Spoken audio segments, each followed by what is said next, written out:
Assalamu alaikum and a very good morning to you all. On behalf of Bangladesh International Arbitration Center BIAC and on my own behalf, I am very pleased to welcome the Honorable Chairman and members of the Arbitration Tribunal and also the students in the second round of the first ever BIAC Inter-University Arbitration Contest 2020. Our media partner for this contest is Bonik Barta. This program is being live streamed in BIAC's page and Bonik Barta's online Facebook page. Today, for the second round, we have Independent University Bangladesh, IUB, as the claimant team and Bhuiyan Academy as the respondent team competing against each other. In this round, every team will consist of 6 students from each university. Each team will be comprised of students with the roles of coordinator, lawyers, witnesses, and parties representatives for their respective sides and will be provided with 60 minutes to present their cases. Today, we have the honor to have as our tribunal chairman, Barrister Mohammad Farooq Rahman, Advocate Supreme Court of Bangladesh and Head of Chambers, Rahman's Chambers. Along with him, today we have with us Barrister Imam Hussain Tarek, Advocate Supreme Court of Bangladesh, and Barrister Ahmed Nakib Karim, Advocate Supreme Court of Bangladesh and Associate Hawk and Company as members of the tribunal. For your kind information, first round of this contest was held on last Saturday, 12th September 2020, where Dhaka University competed against LCLS South and won the first round. So the winner of today's round will compete against Dhaka University in the final round, which will be held on 26th September 2020. Now it is time to start the contest and I would like to hand over the floor to the chairman of the tribunal, Barrister Farooq Rahman, to start and run the contest. But before that, I would request him to explain his way of conducting today's contest to the students for their better understanding. Best of luck to both of the teams. Thank you, BIAC, for organizing this mock arbitration contest. This will certainly help the new generation to learn how arbitration proceedings actually takes place.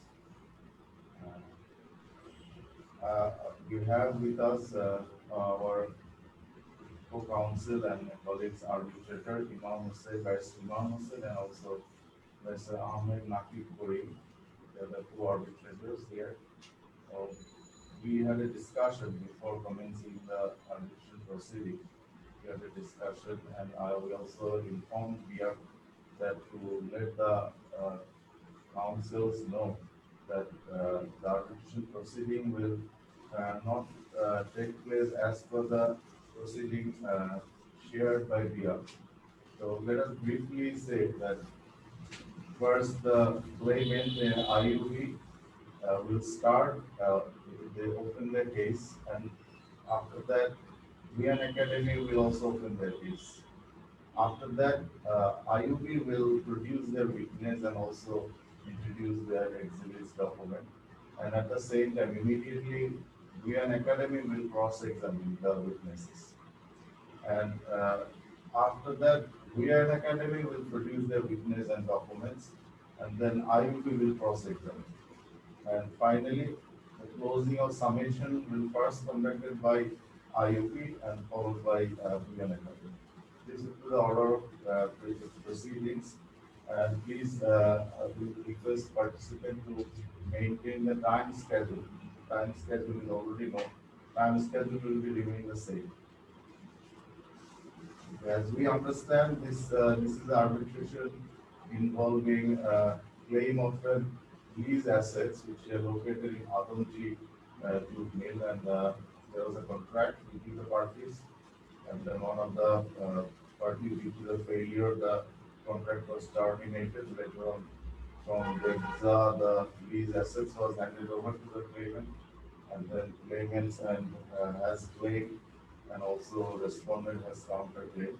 So we have gone through the claim legal notice, arbitration notice, as well as the statement of claim, all the related documents submitted by claimant, and also the defense list of witness and witness statement.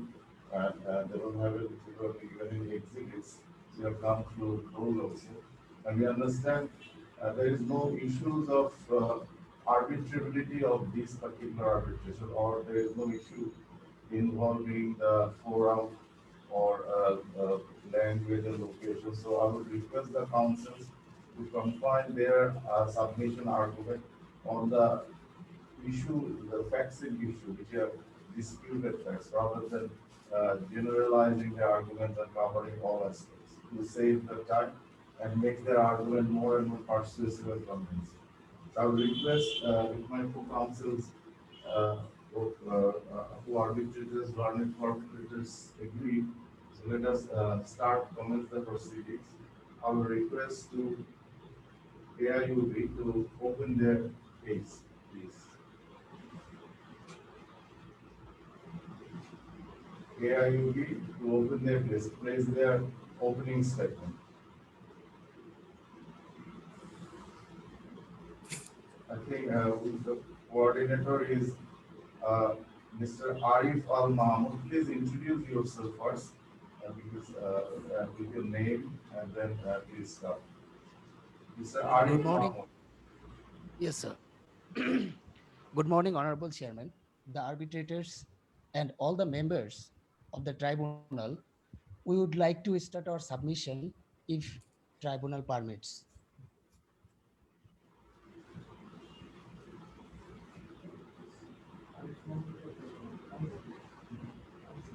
I, Arif Al Mahmoud, is the coordinator of the team, Department of Law of Independent University Bangladesh, IUB.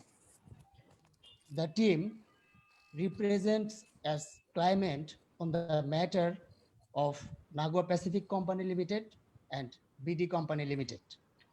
Our team consists of 6 members, 3 counsel, 1 witness, 1 representative, and coordinator.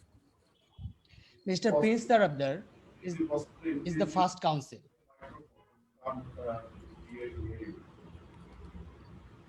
Or kindly may keep it close to you, the microphone, probably be louder.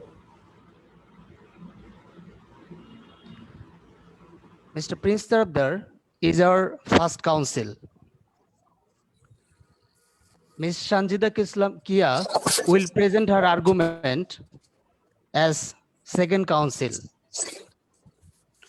Our third counsel is Mr. Tanjit Sheikh Achal. Mr. Mohammad Tipu Sultan is our witness, and Ms. Farianoshin Nijum is our representative. The hearing procedure will initiate by the opening statement of Mr. Prince Tarabdar. Further issues will be discussed, Ms. Shanjida Islam Kia. The cross-examination will be held by Mr. Tanjit Sheikh Achal, and Ms. Shanjida Islam Kia will take the witness statement. So we would like to proceed if the tribunal permits. Yes, please. Mr. Prince Tarabdar, please start your opening statement. Thank you, Mr. Coordinator. Honorable Sir, Chairman of the Tribunal, Barrister Muhammad Farooq Rahman, and Honorable Arbitrators MD Imam Hussain Tarek and Barrister Ahmed Naqib Karim. Good morning, everyone. My name is Prince Tarabdar. I am the first counsel of the claimant team.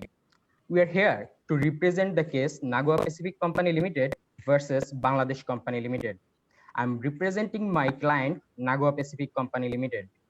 We are here because according to the deed of the agreement, Article 7 states that the both parties shall use their best efforts to settle any dispute or differences arising out of or in connection with this agreement amicably 60 days of either party notifying the other of such dispute. In case of failure to settle the matter of amicably, all such matters shall refer to Bangladesh International Arbitration Center to be finally settled under BIAC arbitration rules of Bangladesh International Arbitration Center by one or more arbitrators appointed in accordance with the said rules, excluding matters for which jurisdiction shall apply. This notice of arbitration is submitted on behalf of Nagua Pacific Company Limited, hereinafter Claimant, pursuant to Rule 3 of the Arbitration Rules of Bangladesh International Arbitration Center, BIAC, in force as from 2019. The BIAC rules against Bangladesh Company Limited, hereinafter Respondent. My client, Nagua Pacific Company Limited and Bangladesh Company Limited are made a contract on 3rd August 2018.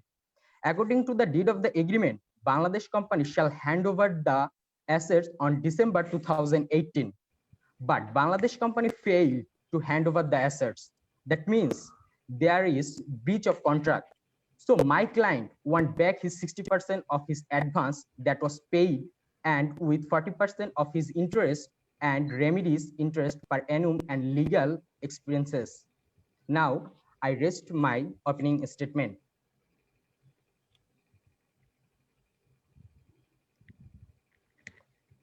Our the case fact of the fact is the dispute arises out of the deed of the agreement made on 3rd August 2018.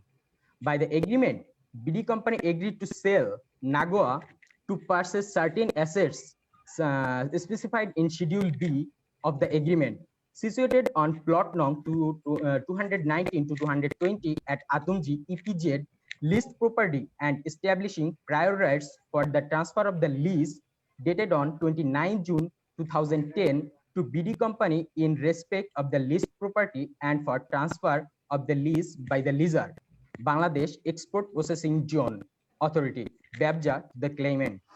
Memorandum of Understanding was signed to 28 September 2017. BD Company Managing Director gave an indemnity to the claimant by letter dated 25 October 2017 in his personal capacity, not as Managing Director of BD Company. My client gave 60% of advance for the purpose of the contract before the Memorandum of Understanding signed for the good faith. It was expressly stated that the total handover and takeover process should be completed by December 2018. But BD Company failed to hand over the project. Now my client, Nagua Pacific Company Limited, wants back his 60% of advance with 40% interest per annum and legal expenses for breach of contracts. On 12 December 2018, Nagua issued a notice of default upon BD Company for failing to perform the agreement. On 14 October 2019, Nagua served the notice of arbitration, notice of termination.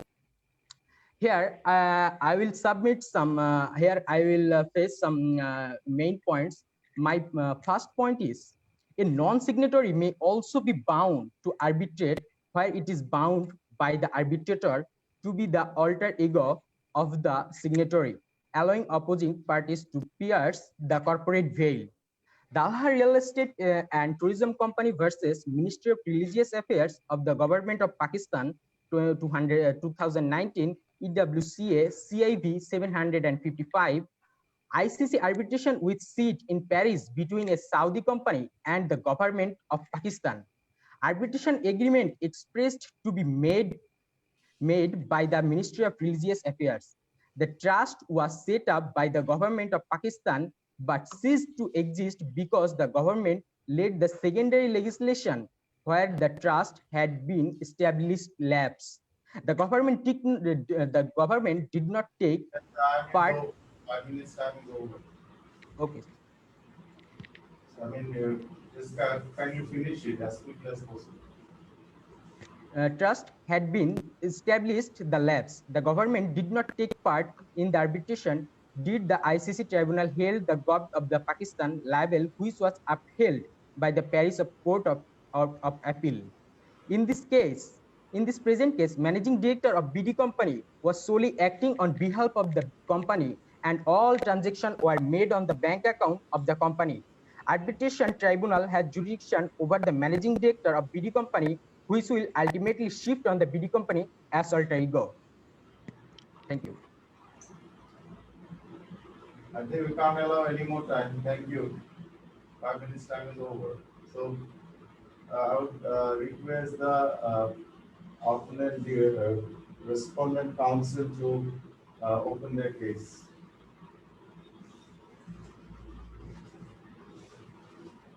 Respondent counsel, Sumaya Binte Yusuf.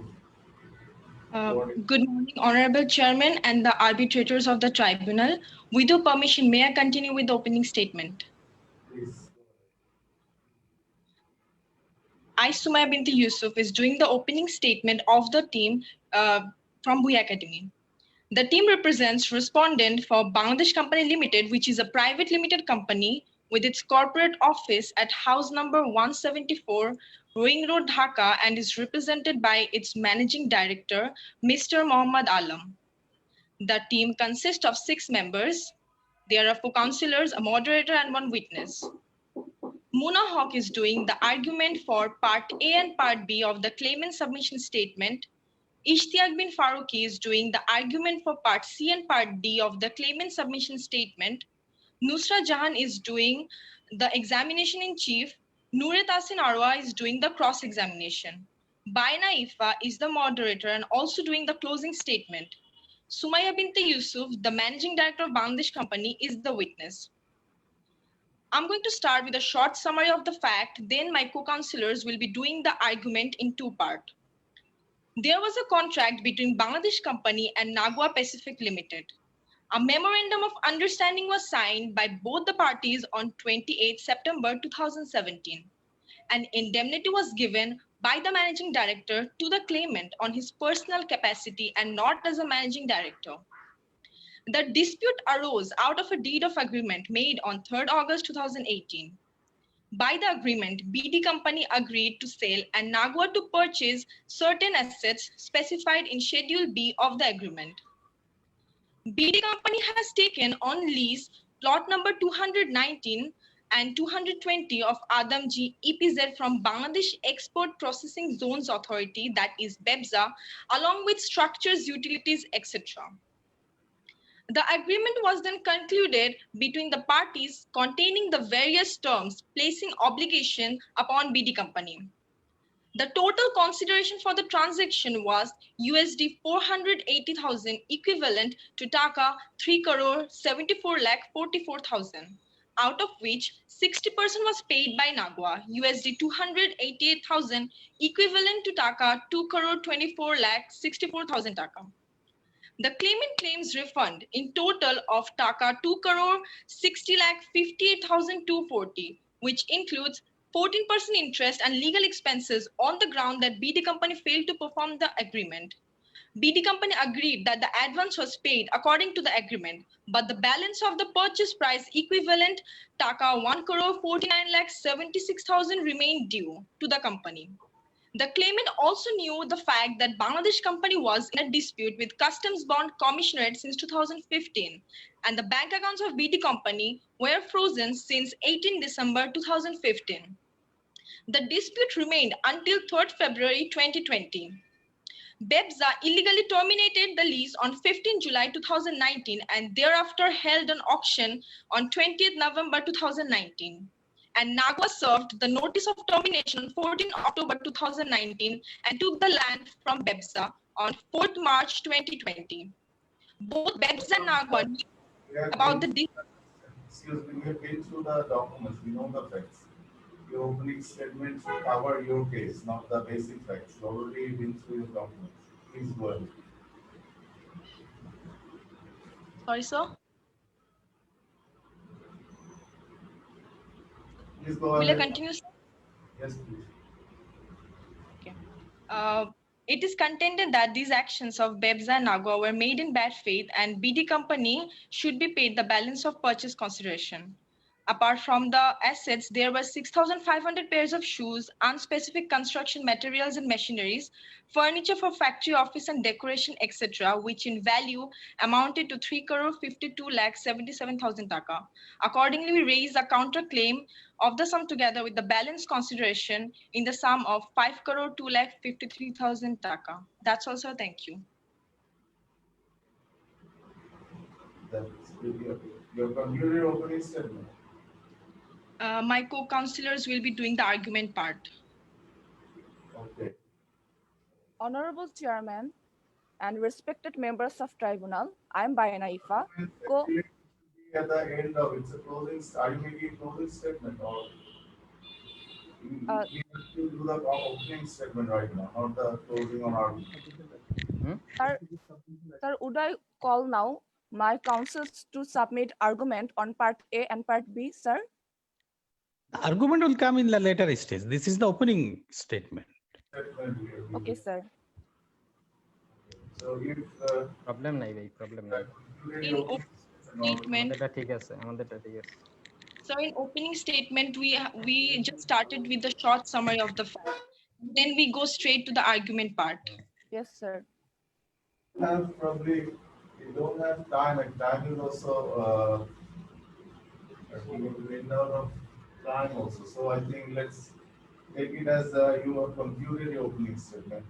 So I will now invite the counsels for the claimant to produce their witness. Honorable sir, as I mentioned that a non-signatory may also be bound to arbitrate where it is found by the arbitration to be the alter ego of the signatory, allowing opposite parties to pierce the corporate veil. Dalha Real Estate and Tourism Company, Ministry of Religious Affairs, the Government of Pakistan. The ICC arbitration with seat in Paris between a Saudi company and the Government of Pakistan. Arbitration argument. We have been through your documents. Produce your witness. Our witness will present our third counsel, Mr. Tanjit Sheikh Achol. Second counsel, Sanjida Islam Kea. Please.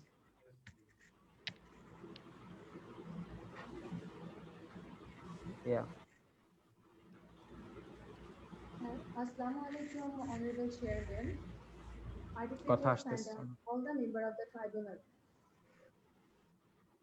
So now I'm going to take. Go louder. We can't hear you. Hello, can I be heard? Hello. It's little better, but yeah, please go on. Sir, is it okay now? Yeah, it's little better, but not really. Still there are problems. But you go ahead, please. Okay, thank you, sir. So now I'm going to take a statement from Mr. Quran Kaname. So may I start? Yes. Kindly introduce. Are you the witness? Okay. Sir, our witness is Mr. Tipu Sultan. Good morning, Council and honorable arbitrators and honorable Chairman. I'm Mohammad Tipu Sultan and I am the witness as Kurkarne. I'm presenting myself as Kurkarne over here as the witness. Kurkarne. Here than 25 minutes. As per the time allocated 25 minutes. So please go ahead. Yes, sir. I understand Mr. Tipu is the witness and Ms. Kia is the counsel for will examine in chief the witness. Yes, sir. Okay. So, Mr. Quran Kaname, what is your relationship with Nagor Company Limited? Well, I have been the legal representative for the last almost 8 years for the Nagwa Company Limited, and I've been working for for a long time. We lost you, can't hear you.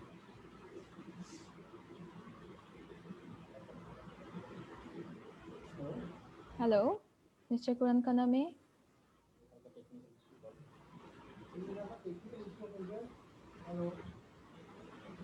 Hello, Mr. Kuran Kaname.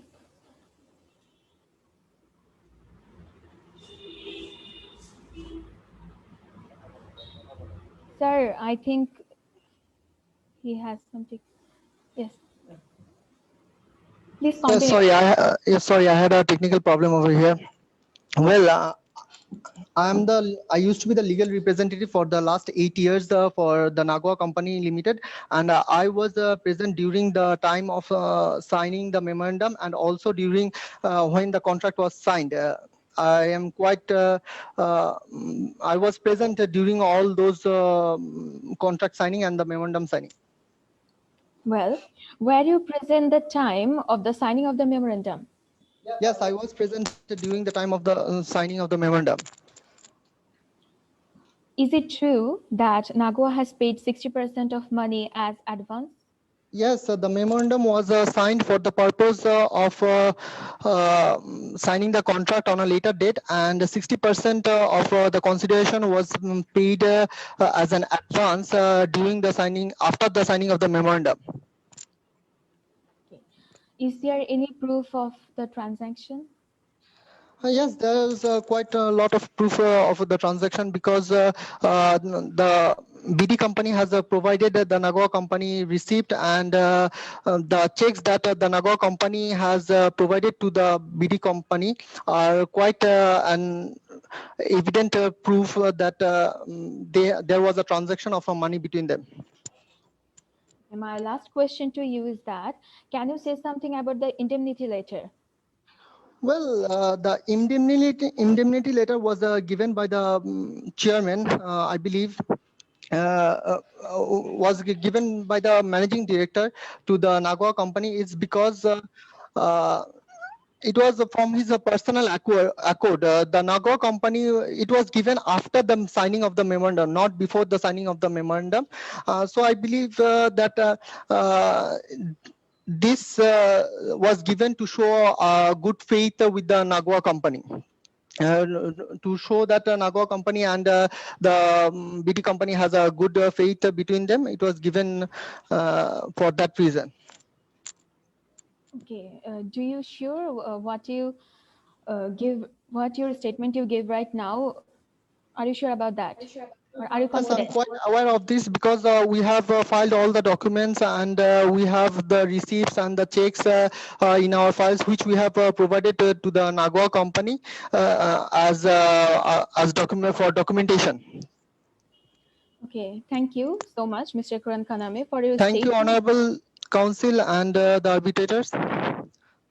That's all. No That's more all. That's all. No more further questions. We have Honorable only one Chairman, witness. One witness. Do you like to produce any documents in support to the witness? Sorry, sir.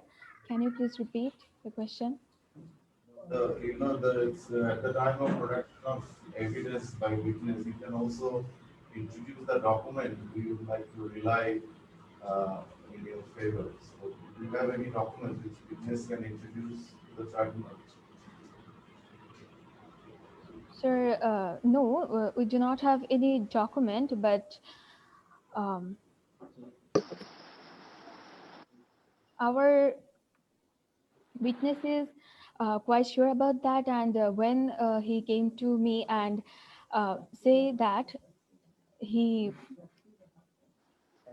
showed that the check and about the You produce the receipts of the payment that you have made, and the acknowledgement of the receipts of the payment that the respondent has received the payment from you, and the notice of termination.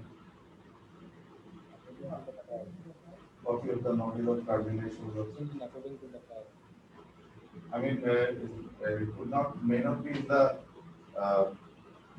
you know, it has not been provided, but you could just give a list of document which is the most likely document you should be having. Okay, because it's not only witness, we will also like to rely on the document you have. So if you're trying to establish termination, we need to see the recording for termination and also actual termination and also the payment you have made, all the receipts. So you haven't introduced those. I mean, that's okay. So we'll take it as a conclusion of your uh, examination in chief. Or anything else? Yes, sir. And sir, can we cross-examination now? Can we start our cross-examination? Cross-examination will be conducted by Bhuiyan Academy, the Respondent Council. Yes, sir. Oh, welcome. Honorable Chairman and respected members of the tribunal, I am Bhuiyan Aifa, coordinator and one of the counsels on behalf of respondent. Now, I would like to request our counsel, Nuret Tahsin Arwa, to cross claimant's witness Karan Kuname, who is the authorized representative of Nagua Company. Honorable Chairman and honorable arbiters of the panel, may I proceed? Yes, please. Thank you. Witness, can you please state your name for the record, please? Yes, my name is Kuran Kaname. Can you state your profession? Yes, I'm the legal representative. I used to be the legal representative for the Nagua company. Mr. Kuran Kaname, you are the prime witness of this agreement. Is that right? Yes, I'm the prime witness for this agreement. You were the representative of Nagua Pacific Company Limited when the dispute arose. Am I right? Yes, I was. Your company terminated the contract under Article 8 of this agreement. Is that correct? Yes, that is correct. You did not try to settle dispute amicably, did you? We did. Well, when the contract, I was present when the contract was signed. After, when the contract was terminated, at that time, I was not the legal representative. The legal representatives are right now our lawyers who are doing the case. So I am not the legal representative I was not the legal representative during the termination of the contract. I'm the legal representative when the contract was signed. You just agreed you were the representative when the dispute arose. Is that correct? Yes, dispute arose. Yeah, I know about the dispute because your company already has claimed that their bank account was frozen and they were not being able to pay the money. So the dispute already arose from the beginning. It's not a statement to be like it didn't arise out of sudden. It was from the beginning after the contract was signed, because after the contract was signed, you came to us and told that you guys don't have your account is frozen and therefore you are not being able to pay BEBSA and therefore you are not able to give us the land. You did not give any notice to resolve the dispute amicably, did you? Well, first of all, I have clearly stated you that the dispute arose a long time back when you have told us that your account was frozen, and I have already told you that I'm not the lawyer when when the company Nagua company sent you the legal notice. I was not the lawyer at that time. Honorable arbitrators of the panel, I would like to suggest that our witness just mentioned that he were the prime witness and the representative when the dispute arose, and he agreed to that. Thank you. Yes, I you did. gave 15 days. You gave 15 days default notice to cure, not a notice to settle dispute amicably. Is that right? I have already told you what I know, because when the dispute arose, they hired a new lawyer, and the new lawyers are over here, and I used to be I'm the ex-representative of the company, Nagua company, and I'm acting as a witness over here. I'm the witness for the signing of the contract between the Nagua company and the BD company. The dispute that has occurred between you the signed dispute. Yes, I was present at the signing of the contract. I have clearly stated in my, I have given my written statement, and I have already told you that I was present during the signing of the memorandum and also the signing of the contract. But I didn't draft the legal notice to you. The Thank you. legal notice was given to by the Articles, other lawyers. as you are present, you must be know the deed of agreement and the articles. Is that right? Yes, I do know. Article 7 of the deed of agreement mentions to give 16 days prior notice in Article 7.1. Am I right? Yes. I Yes, would like but if you look at this, if you look at this, well, if you look at this, I would like to also conclude. If you have asked me whether I know about the deed or not, so I would like to say that if you look at the deed, it has told you to give prior notice. Yes, the notice was given 16 days ago, but the action was taken against you a lot later, almost 9 months later after the notice was given. It was because the notice, I believe the notice was given because the date of your contract termination was about to go end at a certain time, but still you guys were not being able to pay the money. So I believe the company, that's the reason Nagawa company gave you a letter on an emergency basis and took action after 9 months, almost 8 to 9 months later. I would like to suggest Honorable Arbitration Panel that Nagawa Pacific Company gave 15 days prior notice, default notice to cure, which is under Article 8, and not a notice to settle dispute amicably under Article 7 of this agreement. Thank you. If you try to settle the dispute amicably, you must follow the next step. Is that right? Yes, definitely. Nagawa was intending to beat the lease from Bebza, wasn't it? Nagawa was intending to bid the lease from Bevza. It is not true because your company was not being able to pay the money. Your company's account was frozen from 2015 to 2020.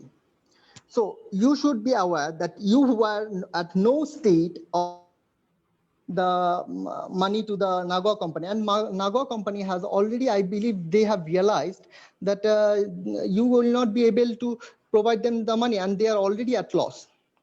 And so I believe they have done this. They have done this act. So it's a fair trade on their side. Thank you. The goods were supposed to deliver by the December. Is that correct? Yes. And you served the notice of prior notice to default, prior default notice to cure on 12 December. Is that right? Well, I didn't get a question. Can you repeat that? You served the default notice on 12 December. Is that correct? Yes. Thank you. I would like to suggest Honorable Arbitration Panel that the goods were supposed to serve by the December, which it might be served by the end of the December, but they served the notice on 12 December. Thank you. Now made it mind to terminate the contract after giving the default notice of 15 days to BD company. Is that correct? Well, Mr. Kaname, is that correct?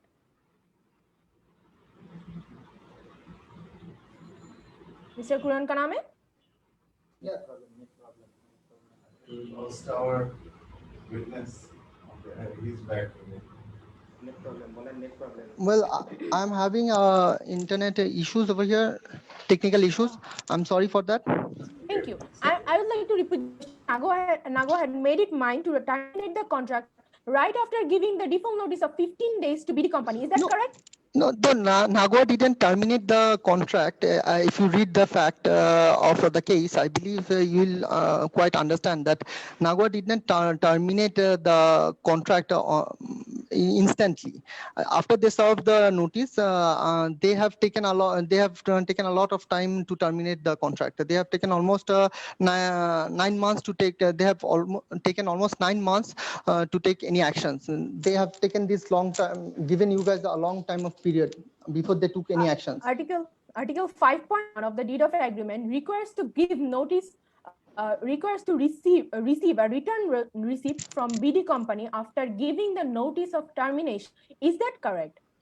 Yes, it's correct. But you guys didn't have, at the beginning, you guys didn't have that money to provide the company. So you guys didn't tell them when they went into a contract, you guys didn't tell them that your account was frozen. And they have provided you with enough time. The contract was voidable from the moment that you asked them.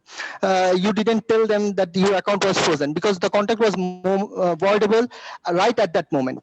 So how could you say that it is how can you tell this is that they had to give you notice at the moment, because your company didn't notify them when they went into a contract that their account was frozen. So that moment the contract turned into a voidable contract because it's a fraudulent act because you are not you didn't state the fact that their company didn't your company didn't have the money to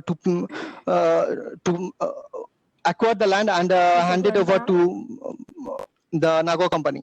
Yes. I asked the witness why it was whose obligation to pay the customs due and why the account was frozen and how much due was in question. Yes, sir. So, Honorable Chairman, can No, it was whose obligation to pay the customs due. it was the BD. It was the BD company's obligation to pay the customs fee. So the BD company didn't pay the customs fee because Okay, so Mr. how Kuran much Kaname, do you know the amount?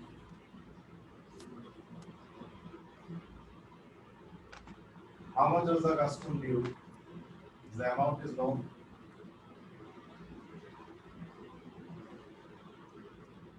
BD company is supposed to give. Honorable Chairman. Please go ahead. I was asking how much amount was due to the customs and did you know the exact amount? Well, Honorable Chairman, I do have to look into the documents to tell you that exact amount. If you give me a moment time, I will be able to tell you the exact amount. That's okay. Mr. Kuran Kaname, I'm helping you to look at the document. Moderator of our team, can you please Yes, start sure. the document? Yes. The deed of agreement is mentioned about the money, 60% advance payment of the money. Yes, 60% of advance payment of the money. So what is the Moderator, can you please show it to us? So I'm asking what is the amount due to the customs, not the amount you paid customs net. due to the customs? Sorry. Okay, please go ahead. Okay. I would like to suggest, the BD company, the NOC, which required by BEBSA, requires on the second conditions that all the required custom formality must be observed by both seller and the purchaser. Is that correct? Yes, definitely, it's correct. So you were the purchaser. Is that correct?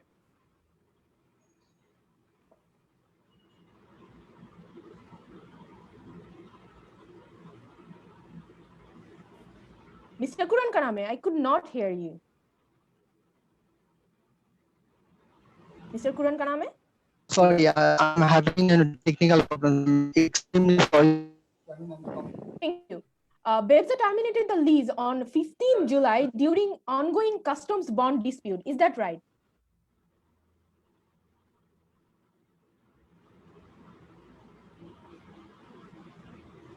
Mr. Kuran Kaname?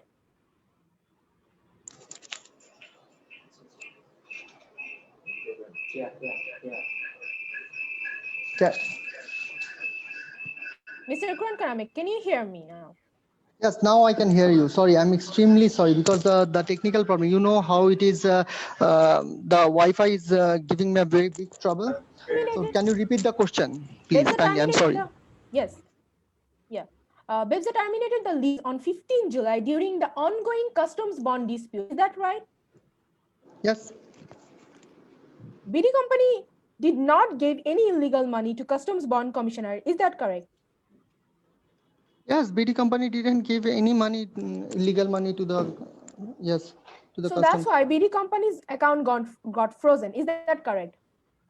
That is your problem. That is not our problem. It's a matter So of BD company's account was frozen. listen. It is your problem. You didn't know how to handle the situation. It's not. It is called it is not professional. You are not being professional. You cannot ask the opposition's representative and ask them to tell that whether we didn't provide any bribes or not. Sultan, you find your Yes, sir. answer. Rather than arguing as a lawyer, you can find your answer. And if you Okay, have sir. to Sorry, say sir. yes or if you have to say no, then just say no. Moderator Yes, sir. of I have one more question. Is there any due pending with BEBSA? Is there any due of the defendant which is supposed to be paid to BEBSA? Why BEBSA cancel the contract?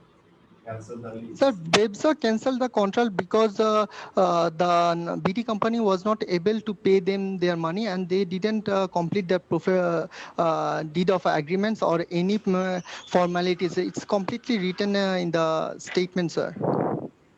Is there anything to do with your transaction and any relation between your transaction with the defendant and Sir, we respondent and didn't. the BEBSA and the defendant? So is there any relation? Sir, I believe, sir, I'm not quite aware of this, and this is, I guess, sir, at the management level, sir. I do not have knowledge about this, sir. moderator, may I proceed, sir? Please proceed. Moderator, please, can you please show us the first page of the fourth paragraph of this case? Moderator Bhuiyan Ifa? Sure, sure. Just a minute. Thank you.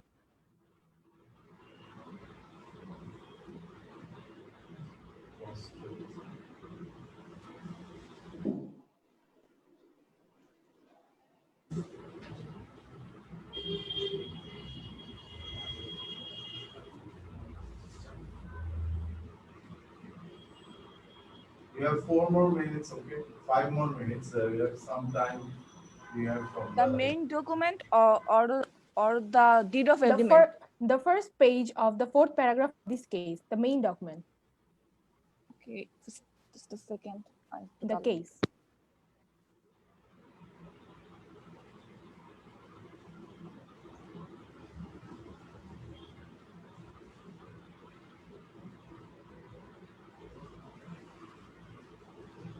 what you are trying to show, learned counsel. I mean, what is the point Sir, here?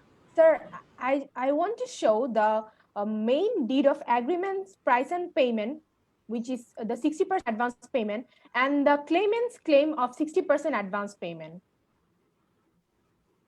Yeah, Same sum of money. Yes.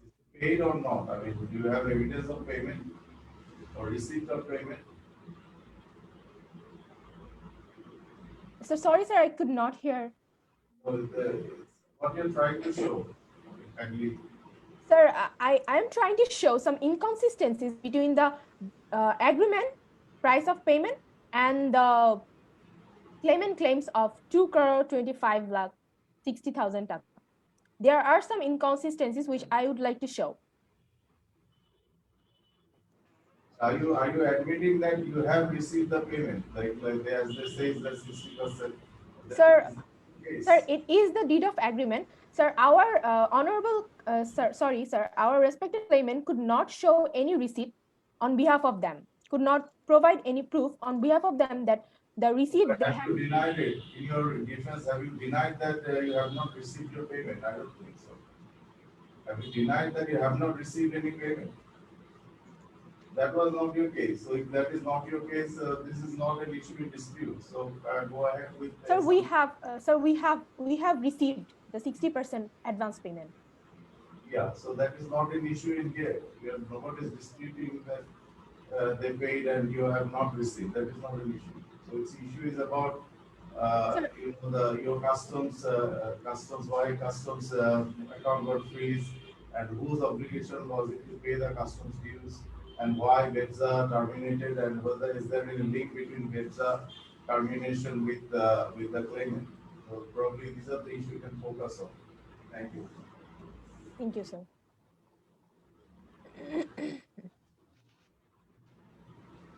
Please go ahead. Moderator Bhuiyan, can I have your? Yes, sure. Which document you wanna share? Do you have any questions? Sir, are you referring to this to me?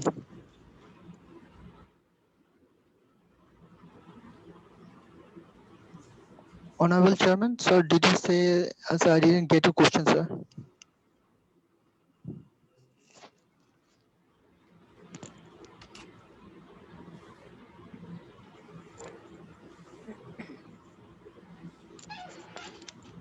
Bhuiyan, Yes, Council Nurita Hassan Arwa, which document do you want to share?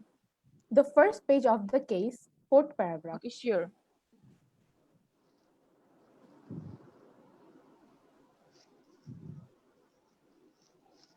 Yes, the fourth paragraph is this.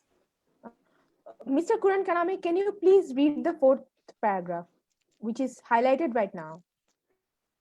Yes, the claimant claims refund of the sum of the taka to something once.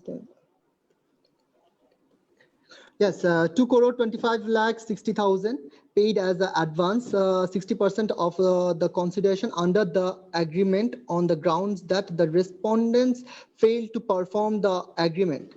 In addition to the claimant's that claim, was yes. Thank you. Okay. Bhuiyan, can you please produce us the deed of agreement? Sure. And the Article 3 of the deed of agreement. Thank you. Sure. Article 3 of the deed of agreement. Here you go, Council. Mr. Kuran Kaname, can you please read it right now? The purchaser has already 60% of the total value, i.e., for example, USD dollar 28,000, 2,88,000, US dollar 288,000. Okay, only which is equivalent to 2,24,600, 2 crore 24 lakh 64,000. Yes, 2 crore 24 lakh 64,000. So there is some inconsistencies of 96,000 between the same amount of money. Is that right? I don't have calculator right now, so how can I tell you? I can help you. There are you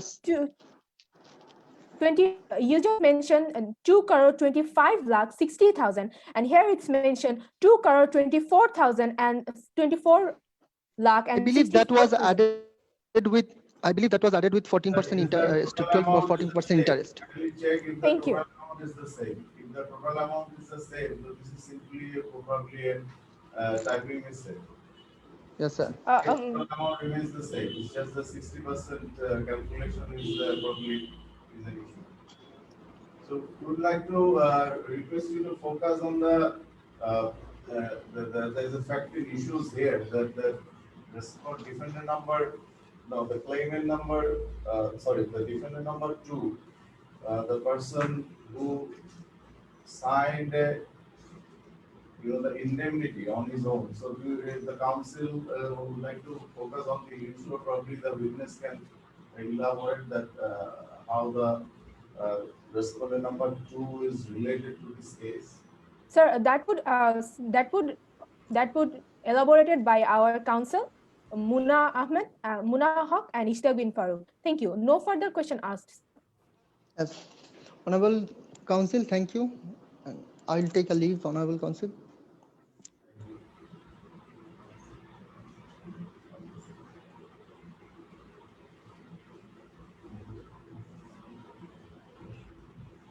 So as we understand, the claimant already produced their witness Tipu, and there is no and a cross examination of is also concluded. So probably defendant respondent can go ahead with producing their witness. Thank you, sir. Now, I'd like to request Counsel Nusrat Jahan to chief examine our witness Muhammad Alam, who is the Managing Director of Bangladesh Company. Thank you. If you permit, sir, may I examine my witness, the managing director of BD company?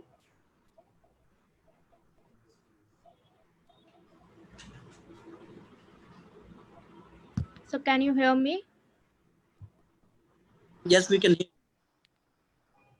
Please proceed. Can you please tell your name and profession for the record?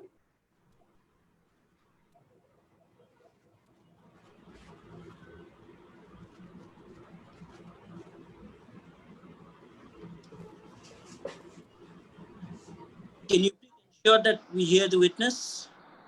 Can you introduce the witness and make sure that we hear the witness? Sumaya Thank you. binti Yusuf, you are there? Hello, can you hear me? Yes. Please, can you tell your name and profession for the record? I am Mr. Mohammad Alam, the Managing Director of Bangladesh Company. When did the agreement between NAGWA and BD company executed? On 3rd August 2018. As you stated in the witness statement that you gave indemnity. So when did you sign the indemnity? I signed the indemnity on 25th October 2017, 1 year prior to the contract. So on which capacity you gave that indemnity? On a personal capacity. Can you please tell us why you gave it on your personal capacity? Because I knew Bangladesh company won't be able to pay if any circumstances occurs.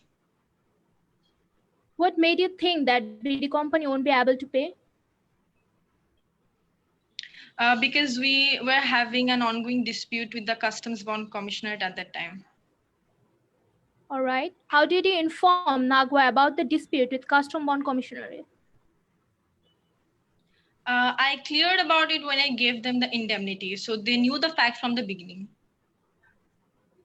Can you please tell us what happened when the dispute arose with the Custom Bond Commissionerate? All of our bank accounts got frozen, and the Custom Bond Commissioner were asking for illegal money, which we are not supposed to pay, and with no fault of my company. So since when your bank account was frozen? Since 18 December 2015. All right. How did you solve the dispute with Custom Bond Commissionerate? Through legal procedure. Can you please tell us when did you solve the dispute with Custom Bond Commissionerate? On 3rd February 2020. All right. Then when NAGWA terminated the agreement? NAGWA served the notice of termination on 14th October 2019. What was the reason behind the termination? We could not perform within the stipulated time as we were having that dispute. So we could not hand over the land within that time. So under which clause they terminated the contract? Under Article 8.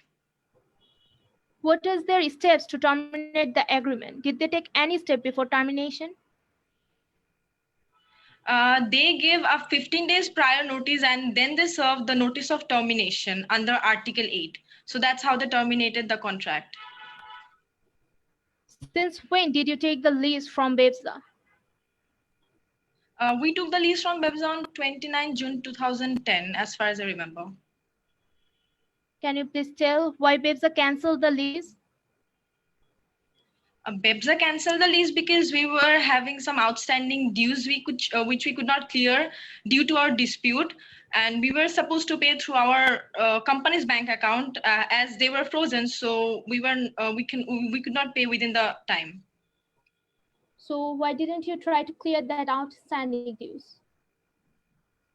As I've mentioned, that our bank accounts were frozen, and we were supposed to pay from our bank account. But we were waiting for the customs bond dispute to get over, but the legal procedure took time. I have a question. Have you, to the witness, have you informed the claimant that your bank account is frozen? Was frozen? Yes, sir, we did. When we gave the indemnity, we clearly told them that we were having a dispute with the bond commissionerate and it might take some time for us. to hand over the land and pay the dues and everything. Inform them in writing. Is there any document you can produce that you have informed them? Sorry, sir? Have you informed them in writing? Is there anything, probably any email or any letter or anything like that? Which you can show them? Sir, while giving the indemnity, I told them about the fact. Okay, but when the indemnity was given,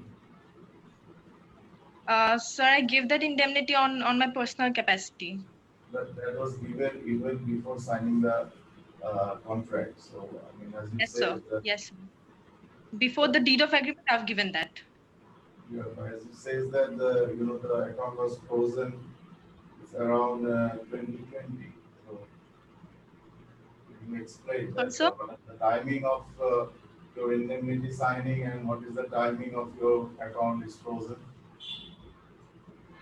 The account was frozen since 2015 as they were demanding for some illegal money and which we are not supposed to pay. So since then, our bank accounts got frozen and we cleared the dispute on 2020. So it took us some time. And the contract was executed on 2018. For the signing the contract, it is not an event which occurred after the signing the contract. So it is an event of frozen is that you sign the contract knowingly that the account is frozen. Yeah. When we give the indemnity, I have mentioned them about that. It's not in the contract. This is not nowhere it's mentioned in the It was contract. not mentioned Here, in the counsel, contract. please proceed.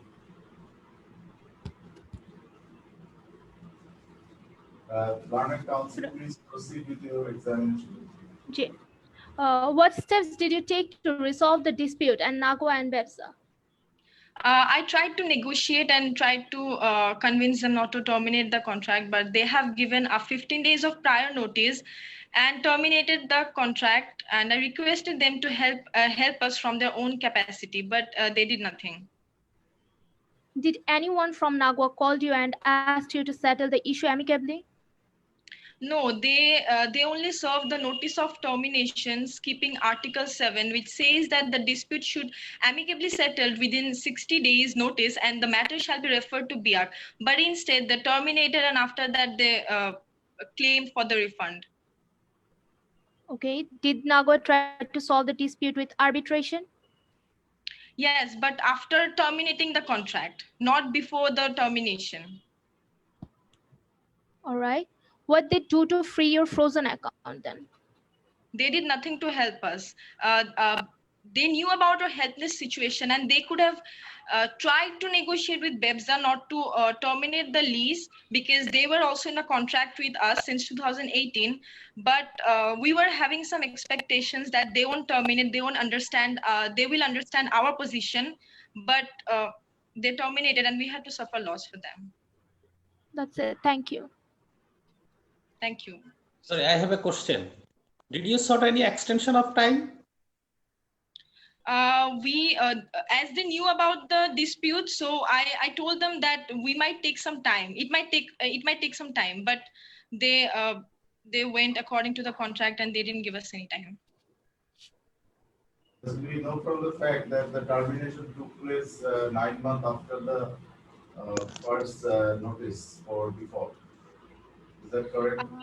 When they served the notice of termination, they served the notice of termination, we could not do anything as we were waiting for our dispute to get solved.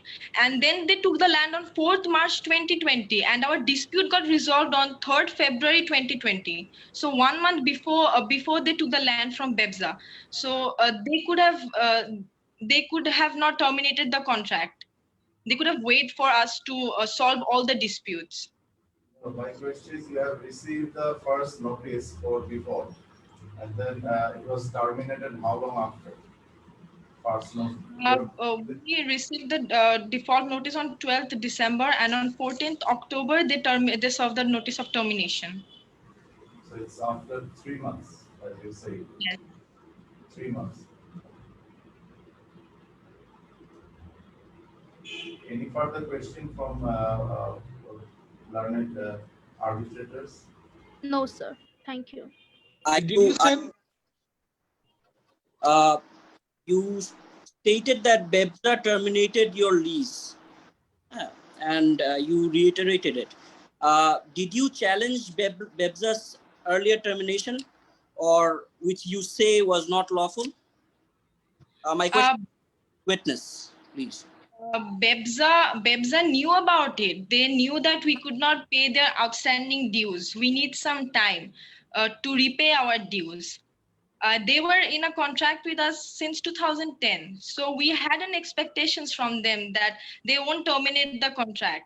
But instead, they also terminated without giving us any notice.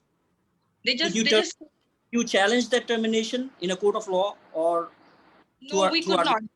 We could not do that, sir, because of our own disputes. Thank you. Welcome, sir. Okay, if my co-arbitrators allow, so probably the witness can be cross-examined by the claimant, as you understand. Honorable Chairman and arbitrators, I am the third counsel, Tanjit Shaikh, of the claimant team. May I please cross-examine the defendant's witness?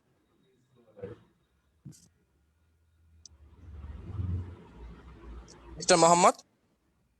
Yes. Can you please specify your relationship with BD company?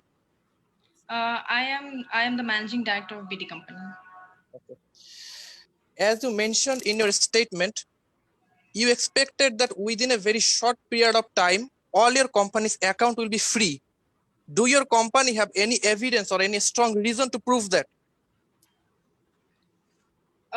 We do not have that, but I have mentioned the Nagwa company about the dispute that it might take some time. We'll get to the point later. Honorable arbitrators, as it is mentioned, BD company's account was frozen from 2015 to 2020. That's not a short amount of time. And there's no reason for your company's account to be free before than that. Let's get to the main question. Can you deny to the fact that you discussed this matter of dispute between your company and your custom bond commissionerate after the contract paper was signed?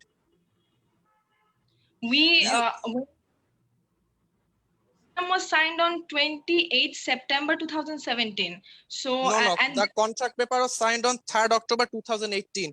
You mentioned you have told us about this at the time of signing the indemnity, but you don't have any proof that you just admitted it. It's not mentioned in the case, or it's not mentioned in the fact anywhere. In the case, it is mentioned that I give the indemnity on my personal capacity and not as a managing. I'm not asking for that. I'm just asking, you mentioned your dispute between BD and Custom Bond Commissionerate to us after the contract paper was signed and asked for more time. Is that right? Yes. That's right. Then why didn't your company tell us about this before the contract paper was signed? Why didn't you tell us this? When I give the indemnity, I told you about it. I told Nagwa company about it. There's no proof.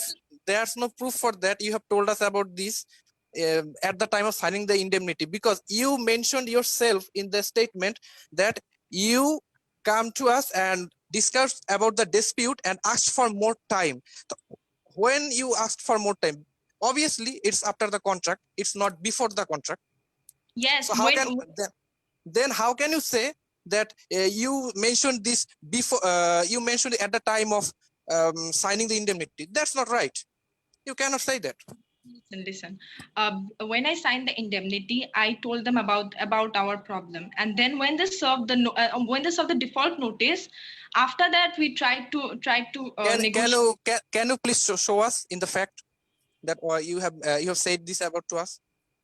Can you show us? It is not in the fact, but it happened. Oh, okay. You just made it up by yourself. No, I didn't made it. Then show us. I don't have it. Okay. Point to be noted. Didn't your company give us a receipt at the time when we paid 60% of the considered money to BD company? Yes. Okay. Point to be noted. Our client sent you a 15 days of prior notice because you breached a contract. But we took action after 9 months, which is approximately 270 days. Wasn't it enough time for you guys? The dispute was not yet over at that time. It was over on 3rd February 2020. So how can we hand over everything to you within that time if we don't get out of that problem? Okay, let's get to the main point. You have asked for more time because your company is frozen till 3rd February 2020. Was that in written form and signed by both of us? No. Because you have asked for a modification of the terms and the condition of the contract. That's the No. that's asking for more time means that is one of the terms and condition of the contract, and you wanted to expand it. So that means you asked for a modification of the terms of the contract, and that's equivalent. And was that form was in written and signed by both of the parties? No, it was not signed by both of the parties. Then, As you guys. then why should you give more time?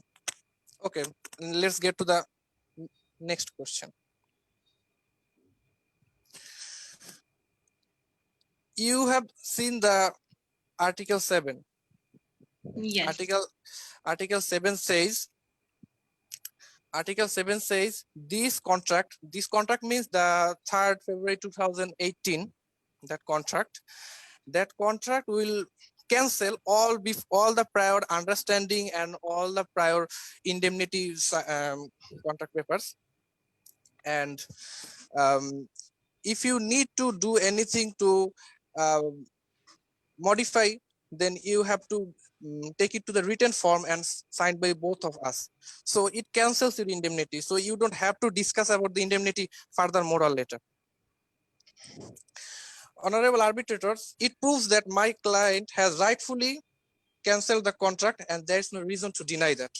They didn't try to settle the contract amicably. They just gave us a 15 days notice, and we could not. The time is not enough for us to complete that. You wanted to settle, but we gave you 15 days notice, but you got 9 months time, and you are saying that we didn't get 60 days, and you are saying we didn't want to settle. How can you prove that?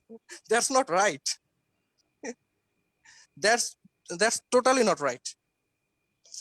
Honorable, have you produced any evidence that you have taken steps to settle with amicable? Because if it is a contractual obligation to go ahead with amicable settlement before arbitration proceedings, initiating or termination, have you produced any correspondence that you will try to settle the disputes amicably? Any parties produced any evidence on this?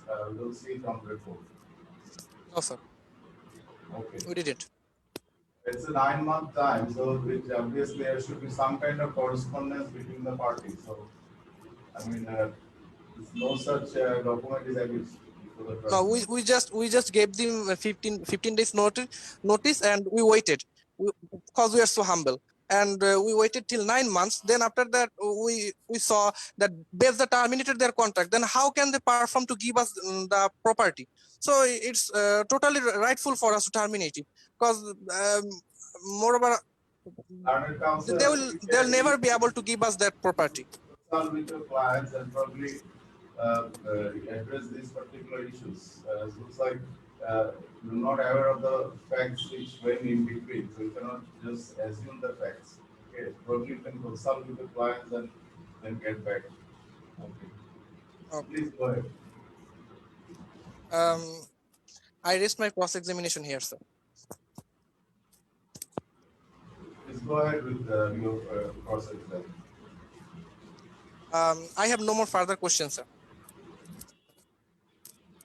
Sir, Honorable Chairman, we would like to present our part of argument before the closing, if you permit, sir, on behalf of respondent. Can we, sir? Argument and closing is the same thing. So, I mean, you will definitely get the opportunity of your closing. But because this is the witness produced by the respondent, but still no document is adduced, no exhibits is produced. Is there any exhibit you would like to produce to the witness? This is for the respondent. Although the cross-examination is completed, but yet no document is adduced. So we conclude it looks like you like the claimant, you also don't want to adduce any documents. Let us conclude the cross-exam and testimony of witnesses. So let us now, if learned co-arbitrator allows, probably we can go ahead with the closing summation. So in closing, you can definitely cover your legal argument, legal submissions, and your summation of facts and any submission you would like to make to the tribunal. Please, may I request the uh, claimant to start, the claimant counsel for closing statement.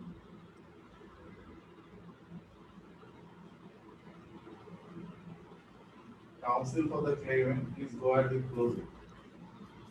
Which includes argument, submissions. I'm sorry for honorable speaker. There is an avoidance technical issue for sorry. Closing submission. As I mentioned that non-signatory may also be bound to arbitrate where it is bound to arbitrate. Please introduce yourself.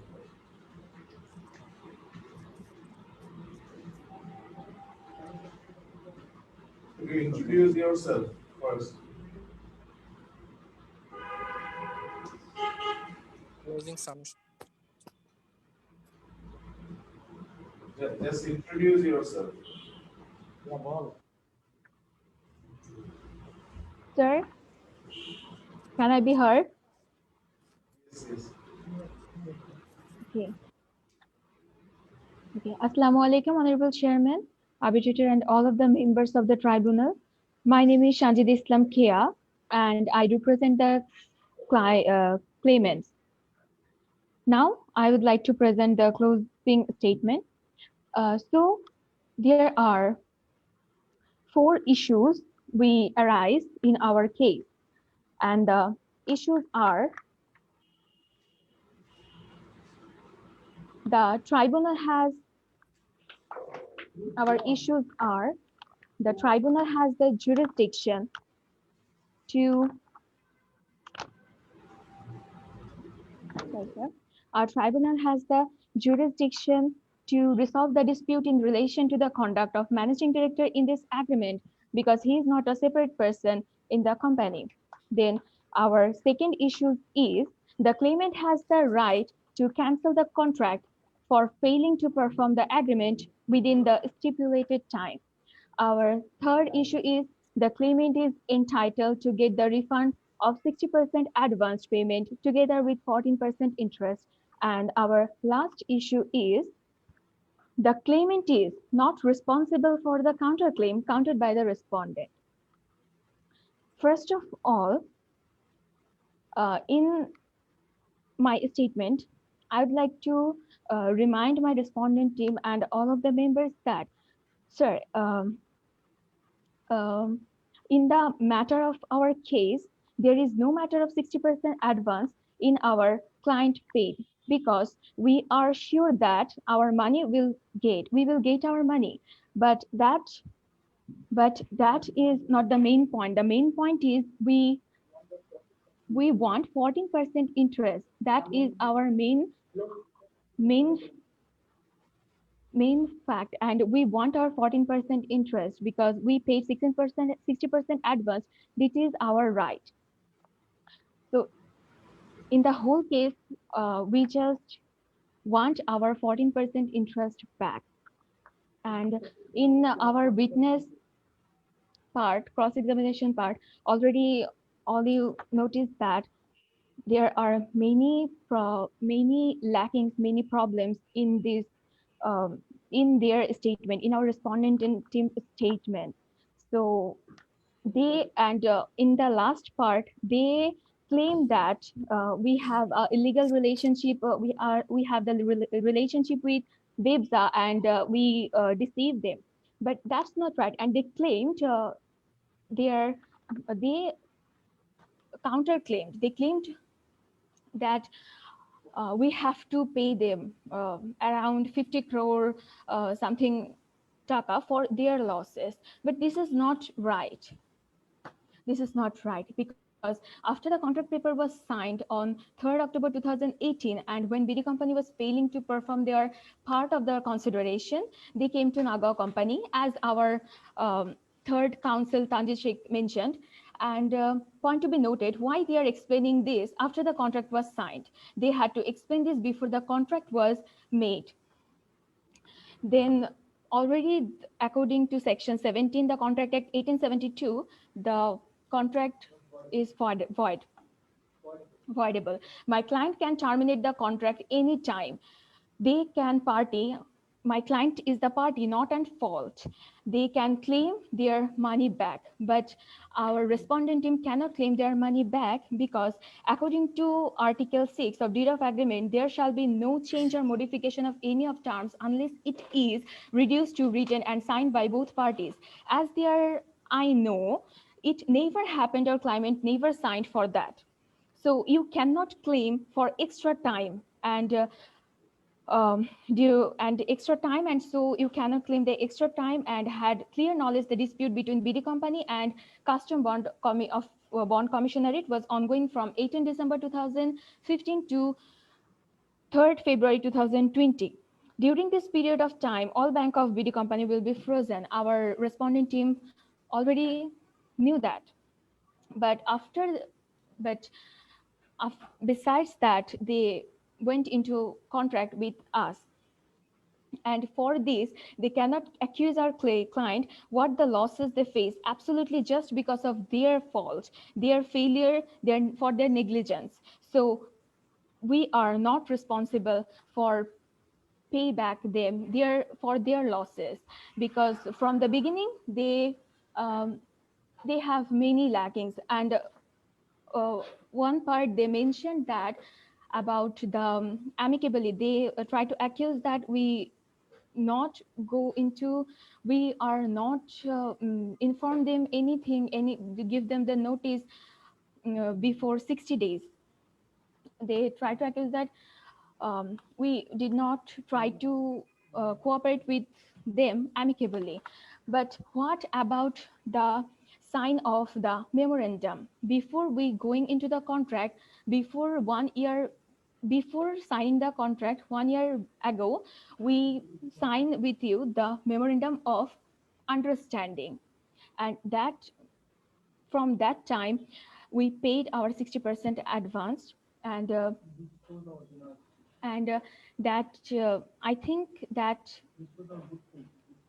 and I think that is enough of showing you our amicably. But after what happened, the problem is our respondent team with the BEBSA. They have all the problem with BEBSA, and they did not perform with the company with the BEBSA, and they cannot get the land back. And we do not have any problem with BEBSA. So we are not the party that we should give them the losses. We should give them the free 5 crore, near on 5 crore money back. We are not liable, because they have all the problem with BEBSA.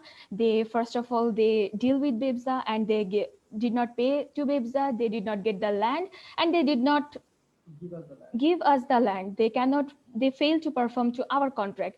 So all the problem they faced with BEBSA, and then they accused us for give them the money of 5 crores. So that's all, Honorable Chairman. And so What you're claiming here? I mean, what is your claim then? So I claim that what the losses we face, that they. How much is anything else in addition to the loss? Yes, sir. Now I just added that. I explained that we are not liable to return them their losses, because that's the problem with their problem with Bebza. We just won, my client just won that they faced the losses because What is your claim? What you our want from this arbitration? yes sir, our claim is we invested 60% money, but within You this want time, your money back. Is that correct? yes sir, we want our money back with 14% interest, because sir, we invested 60% advance, that our right, they did not give us the land, and so they have to pay back our money, this is our right. But what about our losses in this time? If we have invested the uh, money in other places, or we Yeah, were we got your point. So why you made defendant number, respondent number two, the individual, the managing director, why you made him a party? So do you have any decisions that the respondent number two, the managing director can be made a party to this arbitration? Do you have any arbitration clause with the individual, or it's just because you have an indemnity? Is there any arbitration clause in the indemnity? sir, managing director is the third party. We have the case between two party, Nago and BD company. BD company tried to claim the managing director, but we know company and managing director are the separate legal entity.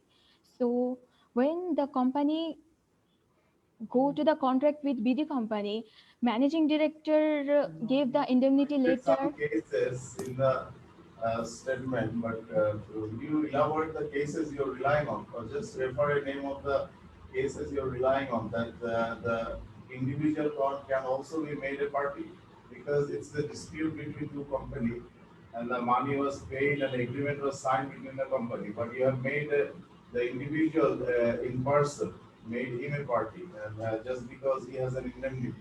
Can you do that? Do you have any case reference in support of your Yes, argument? sir. Sorry, sir. I have the case reference. In the case Dala Real Estate and Tourism Company versus Ministry of Religious Affair, you can say the same thing happened. And in the another case, QATEC Chow versus British Traders and Shipping Ltd, then Dembly Hamilton versus Co Limited, but then also they are also mentioned the same thing that arise in our case. For the cases. And what is the basis of claiming 14% interest? On what basis you're claiming? Sir, the main thing I mentioned that they went with us in the agreement uh, about a year. We are going with them. We are continue the relationship with them about 1 year or about 1 year. So in this time, they cannot give us the land. We're looking for some case reference, the basis of claiming 14% interest. On which section of law probably you can refer to Arbitration Act, or maybe any specific case you can refer for claiming 14% interest. Okay, Even sir. There is 10%, 8%, why 14%? because at that time, as you know, in this time the interest rate is 9%, but that time the interest rate was 14%. This is as per our Bangladeshi rule. So, and Is as there we any agreement between the parties on the delay or interest? Is there anything in the agreement sorry, sir. regarding interest? Sorry, sir. Anything in the agreement you have signed talks about the payment of interest for delay or non-payment or termination? As you understand, there is no such agreement between the parties. Yes, sir. We do not have any agreement with them, but what about, sir, our losses? Because uh, it is about the equity in.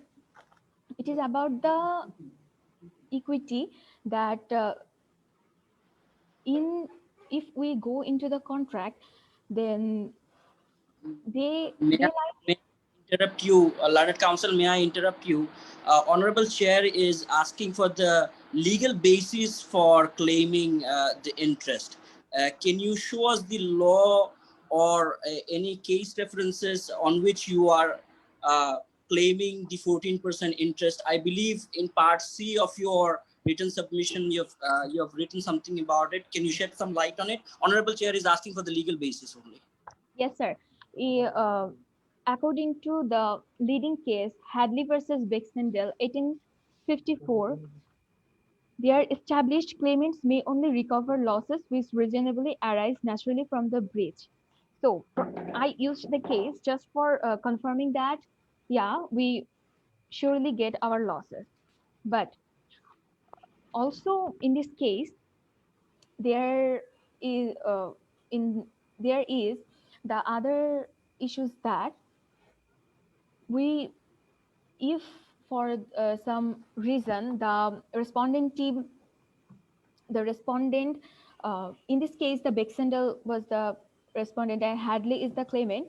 Hadley was the claimant, and during the time, the negligence of Baxendale, they cannot for. I think we have a time issues here. So you have got the case reference from you. Thank you. And few things we are expecting the tribunal from the claimant in the closing submissions that the contract, the way you receive the land from website. So I mean, this is like an independent and how the website allocated the land to you. So independent tendering. This is probably we could highlight this part, and also the involvement of respondent number 2, that whether any arbitration clause is signed with the respondent number 2, and if there was justice given an indemnity. And third issue is that there is an allegations of there is no amicable settlement process took place, but you haven't given any light on this part, and there is a 9-month gap. What happened in between, we don't know. And finally, there is and then probably you haven't adduced any document supporting the payment, and you have made the 60% payment, and probably there could have argument based on the issues that why the payment of the customs bonded dues were not paid, and how it was your responsibility or their responsibility. So anyway, we have to close your closing statement. Thank you so much. Thank you, sir. May we hear from the respondent on their closing. Honorable Chairman, I would like to request that we would like to finish our closing statement, closing submission in 3 parts. May I get the permission, sir? In 3 parts. Yes, please. Thank you so much, sir. What are the 3 parts? Can you tell us how Yes, sure, sir. Sure, sir. On the first part, we will clear the issue about the indemnity. On the second part, we'll clear the issue about the illegal, that BIBSA terminated the lease illegally and how, and as well as that we want to claim that the contract was frustrated. So my second counsel will elaborate that statement. And thirdly, I will do the closing. I'll demand the counter claim of our part and why we want that. But you have to maintain the time. So you have how much time? Yes, sir. Can you 10 mention minutes. that? Okay. 10 minutes. Okay, sir. Thank you. Okay, sir. So I would like to call Counsel Munahok to present arguments on the behalf of respondent on part A and B. Good afternoon, Honorable Chair and Tribunal. I am Muna Haq, a counsel of the team Bhuiyan Academy. Should I begin? Okay. Honorable Chairman of the Tribunal and arbitrators, the basis of the first claim is that claimant wants to bring the indemnity signed by the managing director as a means to make the company liable to pay the claimed amount of money. However, that is not possible because the managing director and the company are separate entities. The corporate veil must be lifted in this case. It cannot be agreed that the managing director is a party to the agreement which took place in 3rd August. Although he could be present on behalf of BD Company, he and the company are not a single entity. Applying the cases of the Court of Appeal of England and Wales, Solomon, and the Supreme Court case of India, Tata Engineering and State of Bihar and others, it could certainly be said that the company and its directors, shareholders, and members are indeed separate persons. This was also confirmed by a recent Supreme Court High Court Division case of Bangladesh, Mahabub Ali and the judge, Orthurin Adalot 1, Chittagong and others, at paragraph 10, which said a company incorporated under the Company Act is a juristic person, meaning it has a separate entity. Now I turn to the first subheading of their claim, of their first claim, that is, a non-signatory may also be bound to arbitrate where it is found that the arbitrator to be the alter ego of the signatory, allowing opposite parties to pierce the corporate veil. They refer to the cases Dalla and Ministry of Religious Affairs 2009, and they also said that the managing director was solely acting for the company. Therefore, he should be arbitrated. No matter how remarkable the fact of Dalla is, it is irrelevant in our situation because the fact is materially different from our fact. A non-signatory could be present on behalf of a signatory to be arbitrated, as is in the case of Dalla. Nevertheless, the managing director is not a party to the agreement, even though he signed an indemnity. This indemnity was signed on his personal capacity and not as the managing director of the company whatsoever. On top of that, this indemnity was signed on 27th October 2017, about a year before the agreement was signed by the claimant and the respondent. I would also like you to refer to Article 6 of the Deed of Agreement, where it was stated that this agreement was conclusive and it cancels and supersedes all prior agreements and understandings. Therefore, the indemnity which the claimant is referring to has absolutely nothing to do with the agreement, and hence the managing director's liability cannot be shifted to the respondent company. They also submitted the case Sario and Kuwait Investment Authority. The case which the claimant cited is not relevant here either to show that the managing director was the mastermind or steering wheel of the company. So we deny that. We do for three significant reasons. First one, Section 2M of the Companies Act of Bangladesh 1994 says managing director, it means a director who by virtue of an agreement with the company or a resolution passed by the company in its general meeting or by its directors or by virtue of its memorandum of articles of association is entrusted with the substantial powers of management which could not otherwise be exercised by him, provided further that managing director of a company shall exercise his powers subject to superintendent control and direction of the directors. It should be noted that it is clear from Section 2(1) of the Company Act 1994 that the managing director does not have the ultimate power of controlling the company. Hence, the BD company's managing director could not be regarded as the mastermind of the company.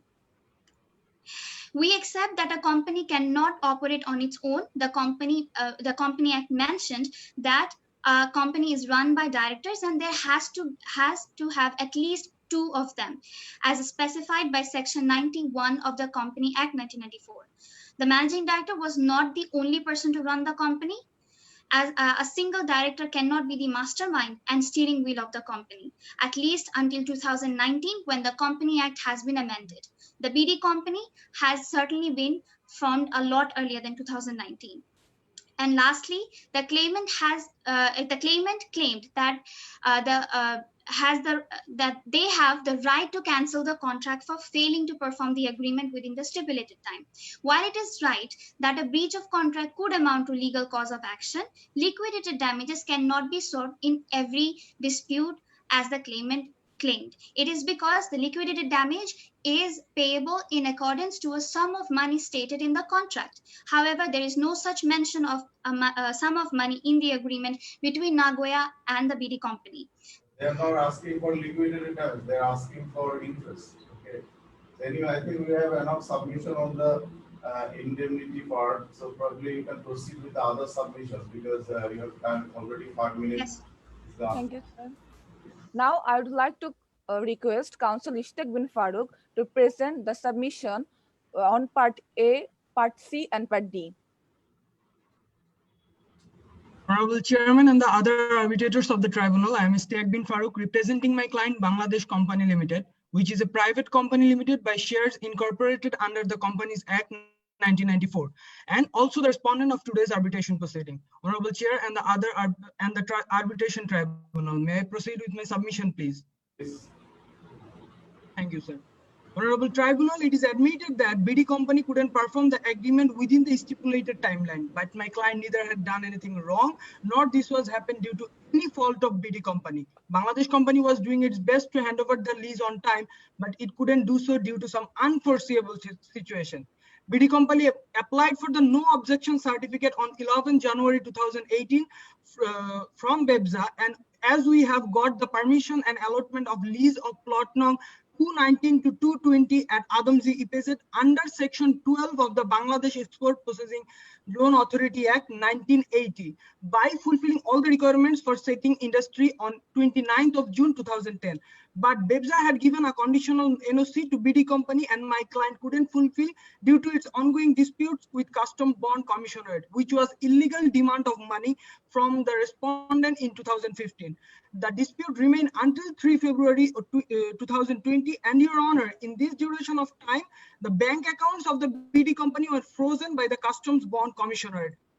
Even though BD company did not violate any provision of the bond licensing regulation of Bangladesh Customs under the Section 15 of the Customs Act 1969, and due to this frozen account, BD company could not get the NOC.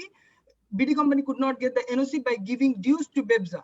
Because of this negative situation, which was created without any fault, of BD company, which was created without any fault of BD company. Is there any force majeure clause in the agreement? Is there any force majeure clause in the agreement? Force majeure clause in the agreement? No, sir. There was no. Have you notified them? Have you about your difficulty in writing? Yes, sir. From the very beginning of the contract, we have notified them. It has to be in writing. If there is a force majeure, even if it's not there, you can imply force majeure clause from the contract, but you have not notified this difficulty in writing.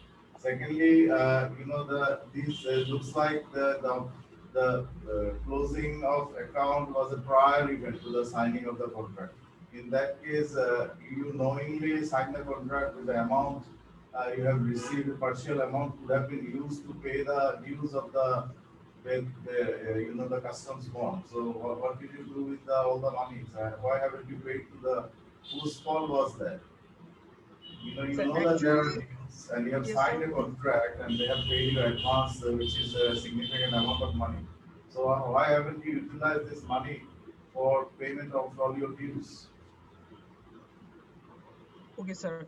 So first of all, we are in a process to free our account, and we are about to free our account by the way of writ in the Supreme Court of Bangladesh. Initially, we tried our best to settle this dispute amicably, and both BEBZA and the NAGWA had proper knowledge about this dispute, and they have allowed us to continue the contract. But unfortunately, they have both BEBZA and NAGWA terminated the contract in the end. So could you kindly focus on the BEBZA issue? Probably some argument on BEBZA. Yes, sir. As BEBZA is not the party, so we didn't think it is necessary to argument on that part. Sorry, we couldn't hear you. You no louder. Sir, as BEBZA is not the party, so we didn't think it is necessary to any argument on the part of BEBZA. But we have tried our as BD company and BEBZA had the relationship since 2010. So we think it was an expectation from BEBZA that they will not terminate the contract, as they haven't terminated the contract since 2005. 2015, sir. Only an expectation. So BIPZA have the right to terminate if they have the due, and you have not cleared the due. I think that should be the legal position.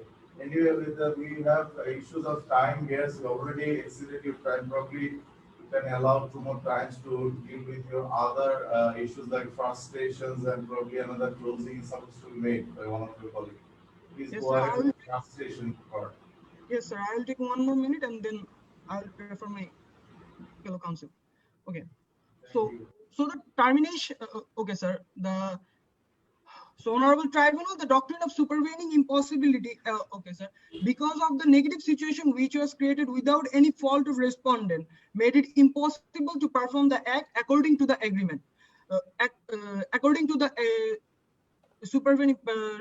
according to the agreement. So, Honorable Tribunal, the doctrine of supervening impossibility or frustration can be stated here, which provides one of the ways in which the future contractual obligation come to an end. According to Section 56 of the Contract Act 1872, a contract to do an act which becomes impossible after the contract is made by the reason of some event which the promisor could not prevent, and the contract becomes void when the acts become impossible and unlawful. So the termination cannot be the result of incapability to perform the act according to the agreement. However, Honorable Chair and the Arbitral Tribunal, both BIPZA and the claimant had proper knowledge about ongoing dispute of BD company with customs bond and also the frozen account from the very beginning of the contract. Moreover, my client had tried their best to keep the contract alive as they were in a process to free their accounts by the way of a legal resort. Initially, the respondent had tried to resolve the dispute with Customs Bond Commissioner amicably, but as Bond Commissioner was asking money for illegally, respondent had to take legal reserve. As we are in a process to free our accounts, so we thought we could able to make it and perform the contract according to the deed of agreement. But unfortunately, it had taken time. Eventually, we had freed our accounts recently on 3rd of February 2020, and all those things were in the knowledge of the claimant. And moreover, we didn't breach the contract because of any fault of us, but nevertheless, contract was terminated by Nagoa Pacific without giving any legitimate explanation. The frustration, you know that the test of frustration is very, very high, because you have to show the total failure of consideration, total failure, okay, and total impossibility. But so far, you haven't argued any case or have you established your case that it is a case of total failure of your performance.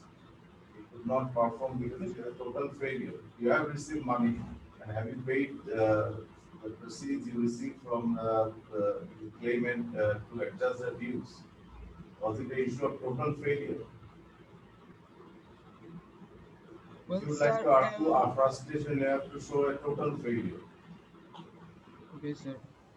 Sir, as we are in it was a change of circumstances, first of all, sir, as we are in a process to free our accounts, first of all. So we thought it will take a couple of months to free our accounts, and we will pay all the dues to whoever organization will expect from us. But unfortunately, initially the honorable court was pleased not to get us the permission to release to free our accounts. But in the end, in 2020, we have able to make our accounts free. But it was not expected at all in the beginning of the contract that we could not release our account from the Customs Bond Commissionerate. So we thought. Okay, I think we heard you on the frustration issues. Do you have anything else to say? Is that all, or you would like to add anything? No, sir. Rest of the demand of our will be stated by our next counsel, Ms. Bhuiyan. You have probably 1 minute. Kindly conclude it as soon as possible. Okay, sir. May I request Bhuiyan to conclude the closing session? Honorable Chairman and respected members of Tribunal, first of all, I want to point some issues which could we have been proved. Sir, first the issue of indemnity. After examining our witness, Muhammad Alam, the managing director of Bangladesh company, it was clear that he signed the indemnity from his own personal capacity, not as the managing director of the Bangladesh company, and which was done much prior to the agreement. Furthermore, so any liability arises out of the indemnity would be upon the managing director, not upon the BD company.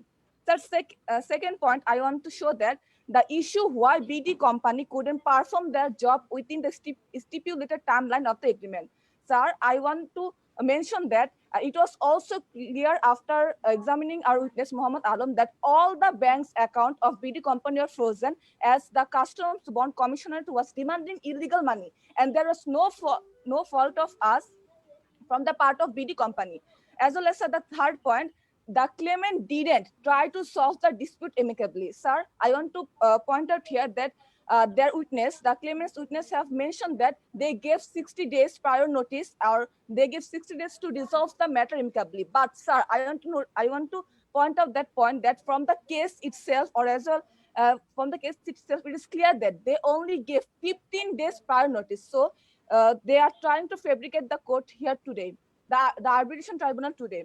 So the fourth point, termination of lease by BEPSA was illegal cause BEPSA terminated the lease of us because we couldn't pay the dues of the BEPSA. But the reason behind this was that our accounts were frozen and BEPSA as well as NAGOA knew about that. Fifth, the issue of 14% interest which claimants are claiming. According to the deeds of agreement, there was no clause stated about the 14% per annum. So their claim for the 14% per annum is totally baseless here, which shouldn't be given to the claimant. Honorable Chairman, I would like to show some points which the claimants couldn't prove. First, we can see that there is a huge gap between the 60% advance of the total money, and which was 96,000. From the chief examination of their witness, it was clear that they are claiming 2 crore 24 lakh 64,000 taka, but according to Article 3.2 of the deed of agreement, 60% advance amounts to 2 crore 25 lakh 60,000 taka. So they are claiming 69,000 more, but they couldn't prove that that they are claiming it mistakenly, or neither they could have given any valid reason behind this. So we can say that probably Nago was in a bad faith. Second, they couldn't prove that they were owner of the frozen account of BD company, or neither they could present any proper evidence. So it indicates that Nago was acting in a bad faith. Again, finally, and the third, as it is quite clear after examining their witness and from this arbitration session that they totally ignored Article 7 and tried to follow Article 8, which was not intended by the agreement. Moreover, as they gave only 15 days prior default notice, which was not according to the condition of Article 7.1, they followed Article 8. So my question is here that they cannot jump to the Article 8 by overlooking Article 7. And if they follow Article 7, there was a condition that they have to resolve the dispute amicably and have to give 60 days prior notice. So therefore, we demand that we didn't breach the contract because any fault of us, but the claimants have terminated the contract without any legitimate explanation. Yes, I repeat, they couldn't give any legitimate expectation behind their claim. So we are now counter claiming the amount of 5 crore 2 lakhs 53,000 taka. And we are claiming this amount on the basis of expectation loss, loss of reputation, reliance loss, and the profit that we have made if the contract would have performed. So we are requesting the Honorable Chairman and respected tribunals to declare the award in favor of us. Thank you very much. What kind of expectation loss is here? I mean, you cannot just claim, if you want to claim, show us, have you shown by record or by document that some kind of expectation loss actually occurred? If you claim, you have to prove it. Sir, actually, reputation, what is the value of your reputation? Have you shown that? Sir, actually, I must say that, sir, when we were signing in the deed of agreement, yes, it was not expressly mentioned, but sir, we, as we all know, the expectation measure is calculated that if the contract is fulfilled of the both part, or if the contract couldn't get terminated, then we can get expectation loss. So, sir, we are demanding that because the contract was terminated, and we are claiming that the termination is illegal, and by terminating the contract, they breached the contract.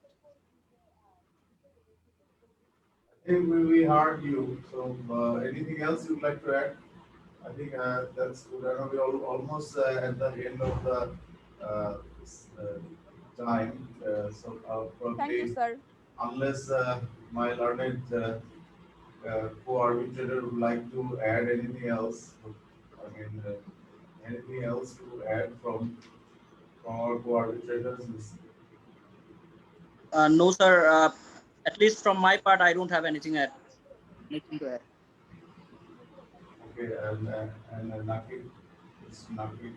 Anything you have and what for Imam, Mr. Imam? I have a question for the counsel of the respondent. What is your obligation under the contract?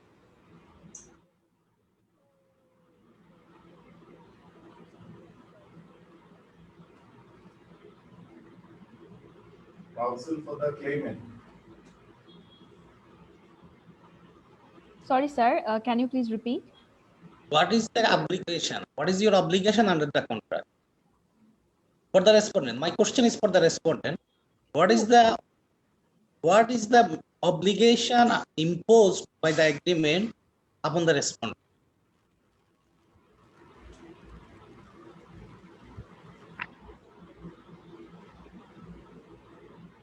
Sir, our obligation under the agreement was, sir, according to Schedule A and Schedule B, that sir, the Nagua company was trying to lease our plot nong 219 and 220, and so that obligation under the contract was to hand over the lease, and as well as according to the contract, they have to give our 60% advance firstly, and they have to cover up the remaining 40% as well. But sir, as I have mentioned that, sir, they have terminated the contract after when became aware that BEBSA has terminated our lease. They should have come to us, or they should try to follow the Article 7.1 of the deed of agreement, which includes that the both of parties should amicably resolve this dispute.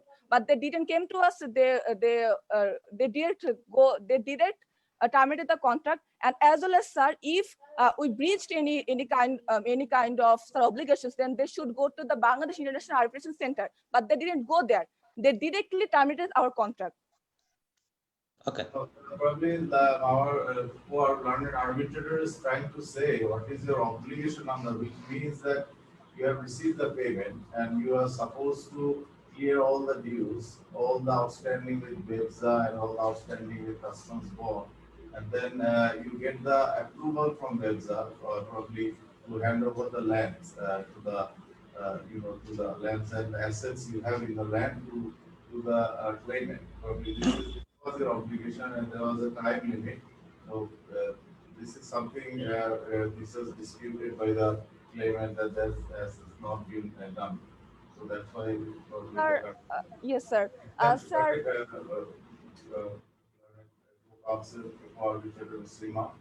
Probably this was his question. Sir, I would like to say that, sir, yes, we have to issue for the no objection certificate by the BEBSA.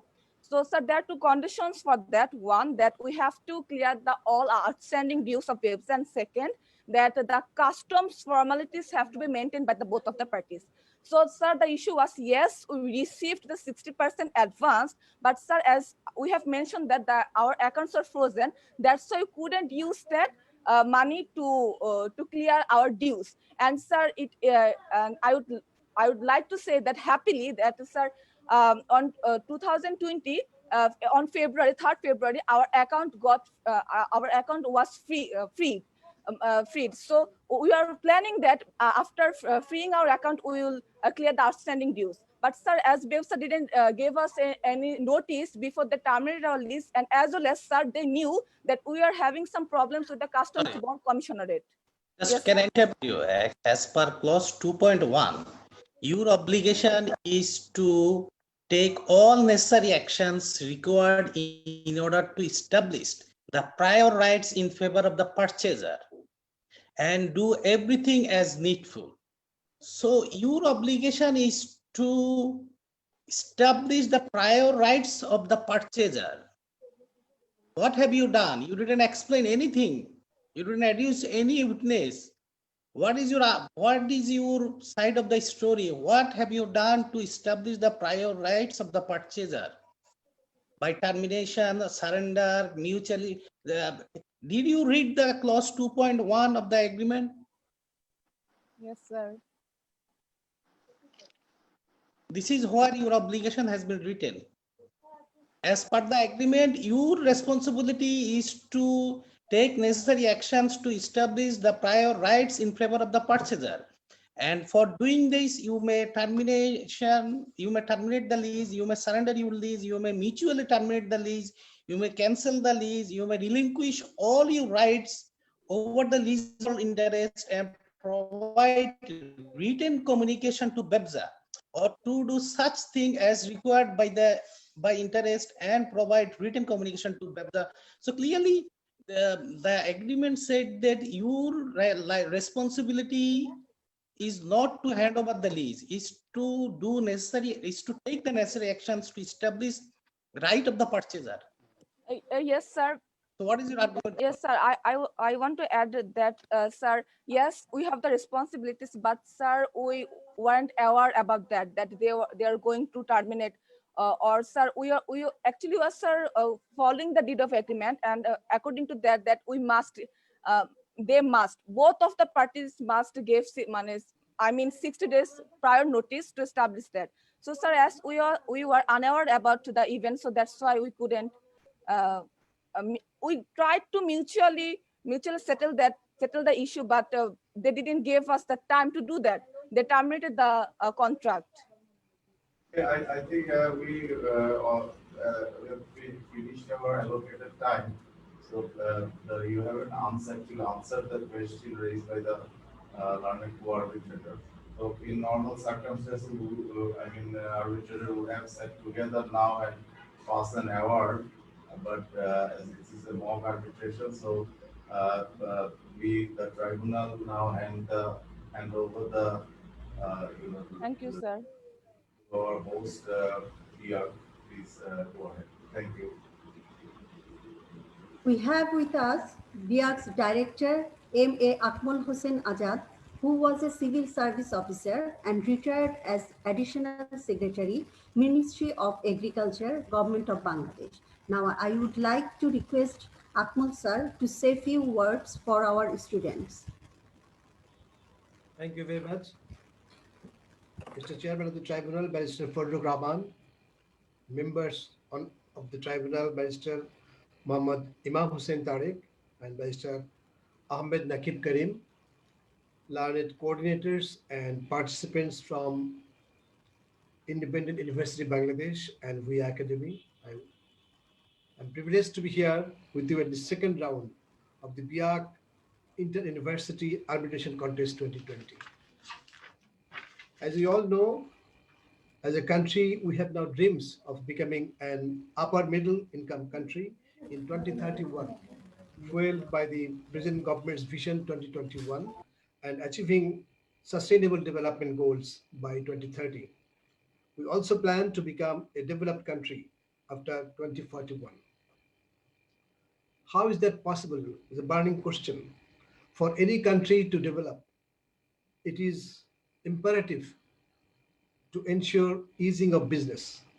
But in the World Bank's Doing Business Global Index, published in 2020, we're lagging far behind. We're only 168 out of 190 countries. Though in the past year, we have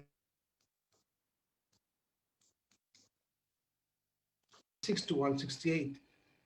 The most frustrating aspect of our ranking is that we are 189th out of 190 economies in the enforcing contract index.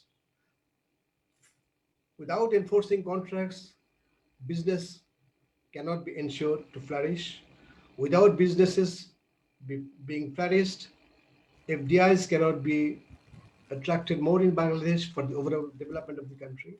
And we have more limitations in respect of disposal of commercial disputes through a legal first instance court, it takes 1,442 days. Filing in the developed OECD countries, it takes 1/3, that is 590 days. We have also a colossal backlog of pending cases. My barrister colleagues will bear me out. We have over 3.7 million pending cases in the courts. So what can be the breakthrough? There must be some alternative route.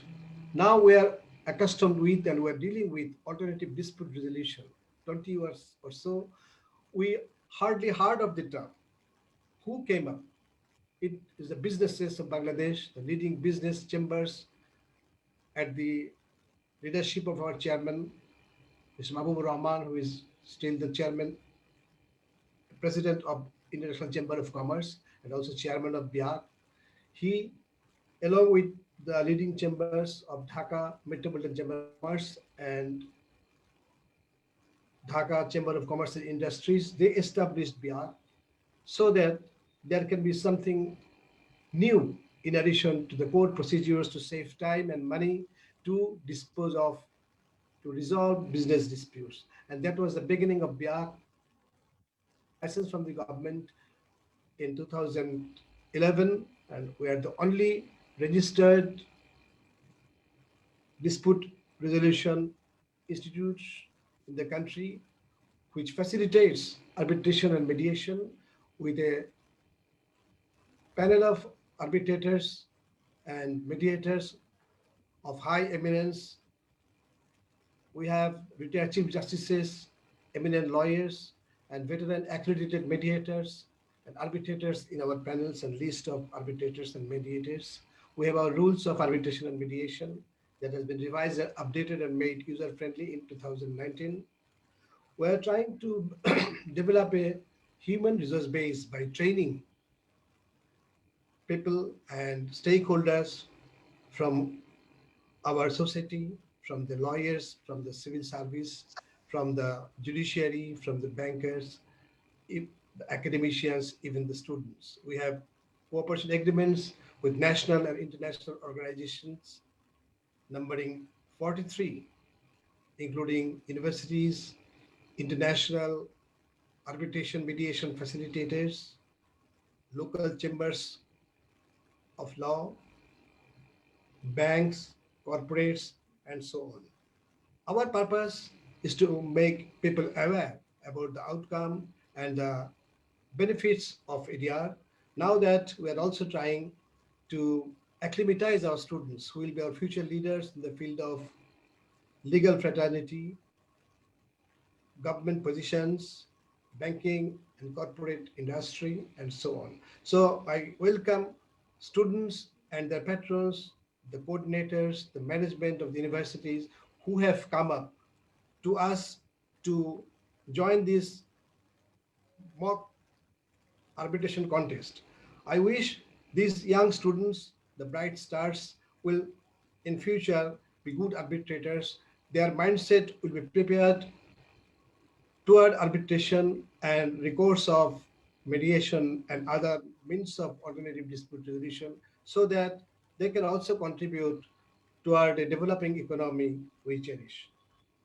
Thank you so much, everybody, including our honorable chairman and the honorable two members who are always been proactive for the purpose of BIAC. And I also thank the management and coordinators and learned participants of the contest. Thank you so very much.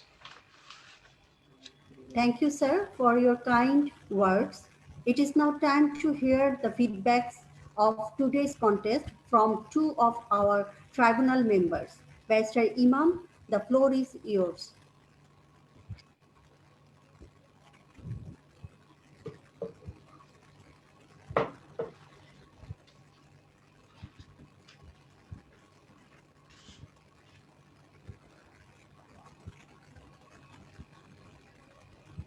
Barrister Imam, can you hear me?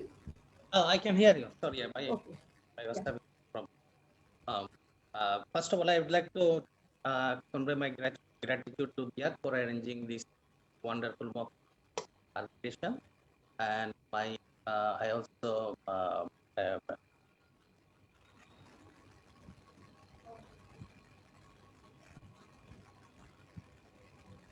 Hello.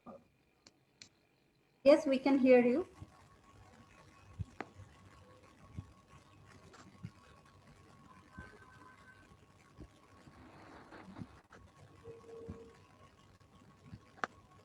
Hello. Can you hear me? Yes, we can hear you. Sorry, I would like to make some few points for both teams. They have done very well, in fact, for a student. But few points they have to remember before preparing a case. This is the agreement. It is the agreement out of which this arbitration arises. So first of all, they have to go through the agreement very carefully, and they have to go to the agreement in details.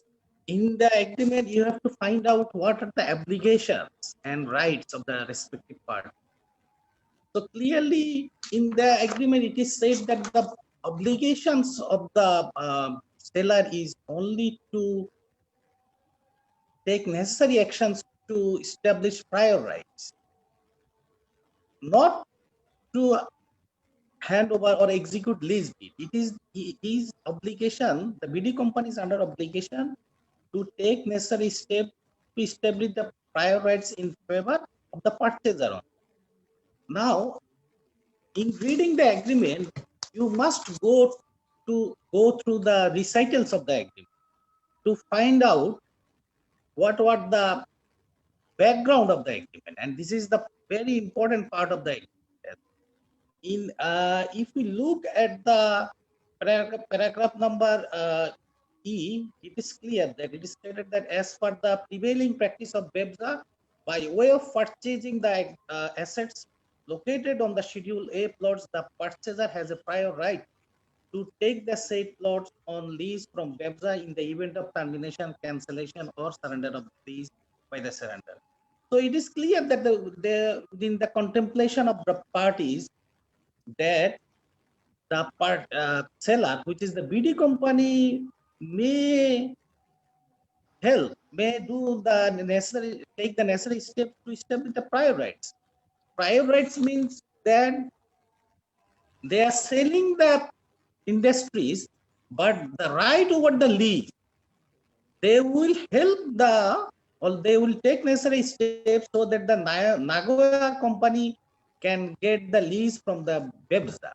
So there are some important facts also. If you look at the paragraph number F, the seller will fully cooperate to establish prior rights in favor of purchaser and do everything as needful.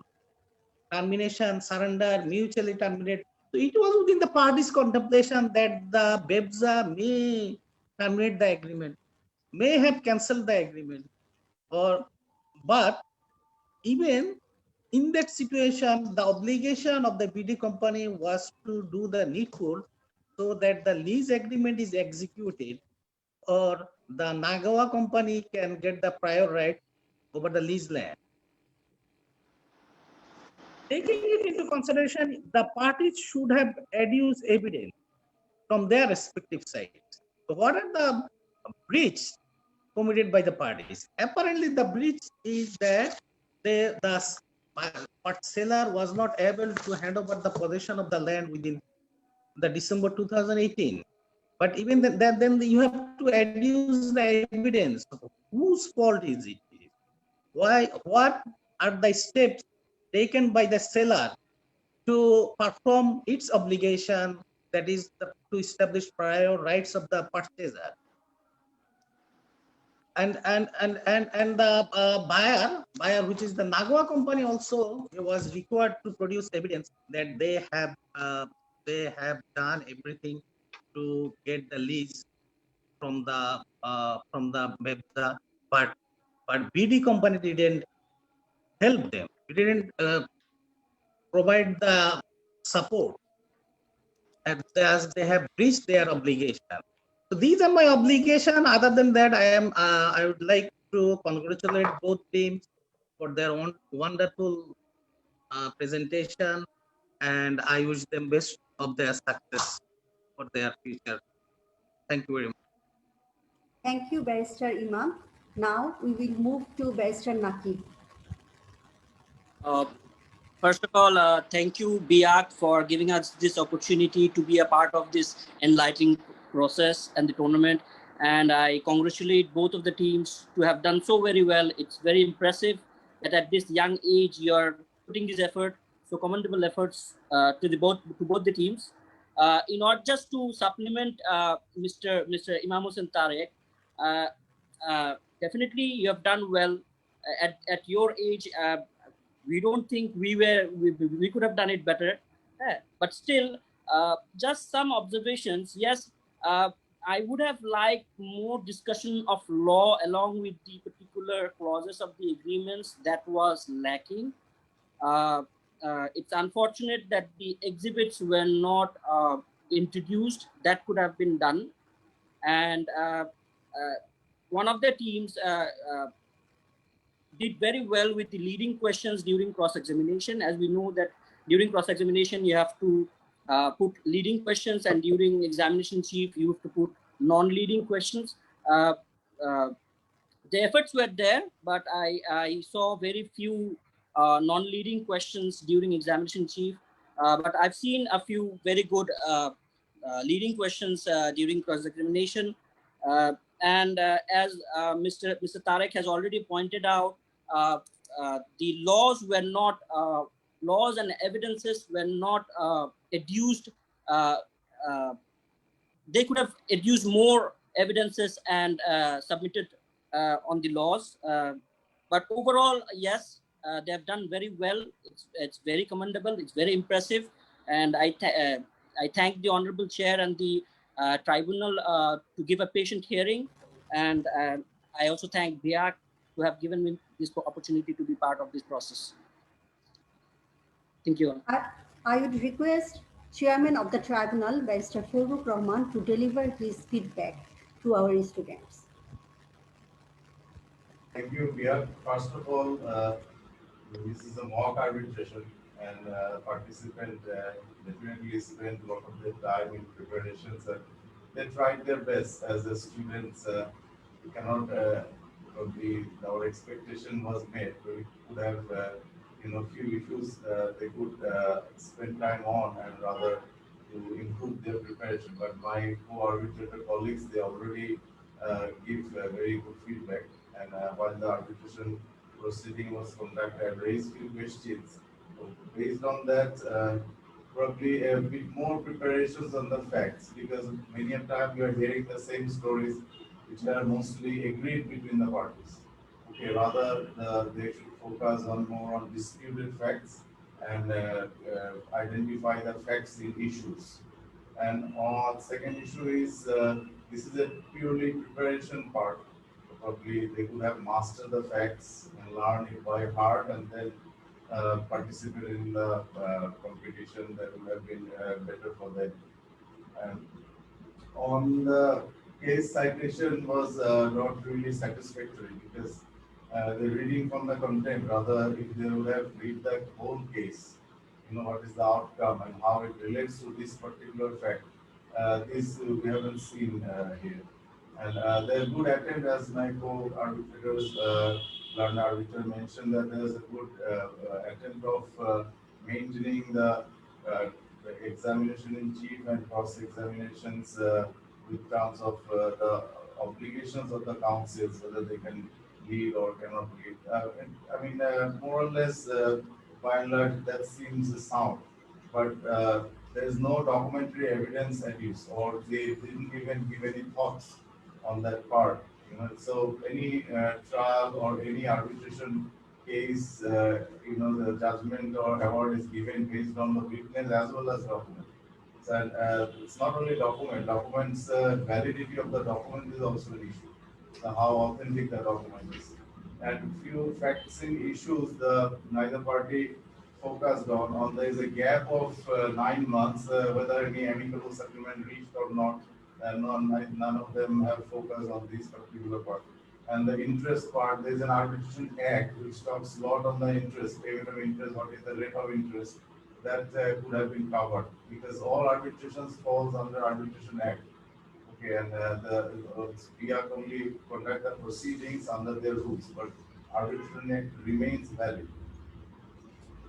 And another important aspect that a lot of argument we heard from the respondent on the the defendant number two, whether the defendant number two could be a party or not, lifting of bail, different arguments were made. But if you kindly see, there is a very simple thing here that defendant number two never signed any arbitration clause. There was not a, it's only a simple indemnity without an arbitration clause. So you can, under no circumstances, you can bring the defendant number two for the arbitration. Probably if claimant wants, claimant can take him to the court based on the indemnity, but definitely arbitration is not a forum for defendant number two. Even if, there is a lawful right to go against defendant number two. This point has not been addressed. So, yeah, that's it. Overall, it's a good attempt, good exercise, and obviously it's a good scope for learning. And this is a definitely BIAC have really taken a good initiative. So hopefully we look forward to see good arbitrators in futures, arbitrators and arbitration representatives, council and also expert units. So definitely this is ground work BIAC is making. We all congratulate BIAC for that. And thank you so much for giving us the opportunity to be the group to represent the arbitral tribunal. Thank you so much. Yeah. Mr. Imam, please send your score sheet to us. Madam?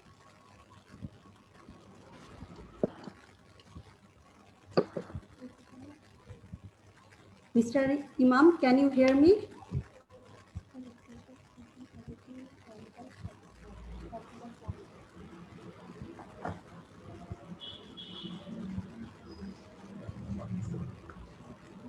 Mr. Imam, can you hear me?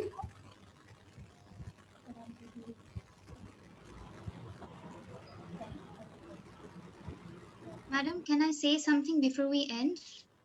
Yes, you can. Madam, I totally agree that we had lackings, but were we supposed to get some written evidences like the emails that the parties exchanged between themselves, or were we supposed to make one? There is this thing that we could not understand, and that is why we could not present the exhibits like the correspondence between the parties. Can I reply? It can simply be in your list of documents. It doesn't have to be, because we all understand this is a mock arbitration. But the thing we are trying to understand, that you understand the law, you understand the process, and you also understand that there should be some documented evidence available. So you could just made up a list of exhibits like including the email correspondence and the termination letters, the receipts of payment. This comes from the just from very common sense that if you are issue of payment, you have to produce an evidence of payment. So just simple as that. You could just produce a lease. It doesn't have to be actually present in the. But if you think, if you set a case strategy, then we are going to win the case, and we are going to fight for winning the case. And these are the things should come to your mind that it's not only witness. We also need to produce some documents. So even if it's not in the bundle, it's nowhere in the the mock arbitration, you are also given with the evidence, but it should be in your list of your preparation, okay, even if it's not there in real. Noted, sir. Okay, thank you. Just to add to the honorable chair, definitely these documents were not provided to you, and definitely you cannot fabricate or make up these documents. This is just a learning that brainstorming is a part of creating the foundation of your case. And in order to establish your case, you might need some documents which were probably not provided by your client. So if you have this thought process and in order to establish your case, if you can think of such documents which can prove your case, you can ask it from your client. It's just about imagination and to be creative, which will help you to establish cases and brainstorm in a proper manner. Okay, sir. Nothing Thank else. you. Thank you, sir.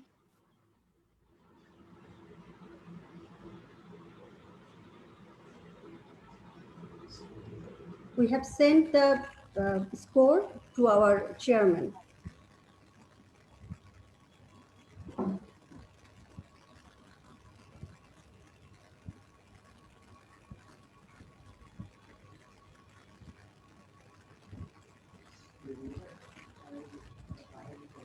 As we have come close to the end of the event, it is now time to the result.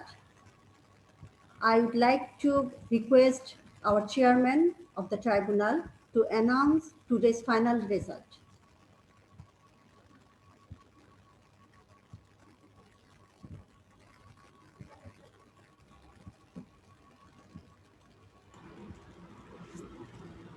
Based on the combined score, the winner is Bhuiyan Academy.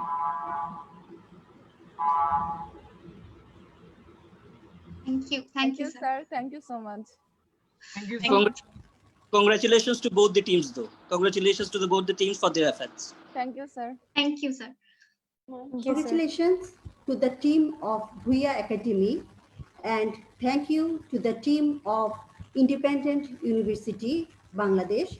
You guys did a very good job. Better luck next time. I would like to conclude the session by thanking the chairman and members of the tribunal and the team members of Independent University, Bangladesh and Bhuiyan Academy, along with their faculty members who worked hard to train up and prepare their students for this contest. For the information, please note that all cases and details there is are fictitious and prepared by BIAC solely for the purpose of this mock arbitration contest. Dear all, I am Mahbuba Rahman Runa, General Manager of BIAC, was your host and coordinator of this contest. Thanking you all and inviting you to join with us in our final round to be held on next Saturday, 26th September 2020. Allah Hafiz. Thank you. Allah Hafiz. Allah Hafiz. Thank you very much.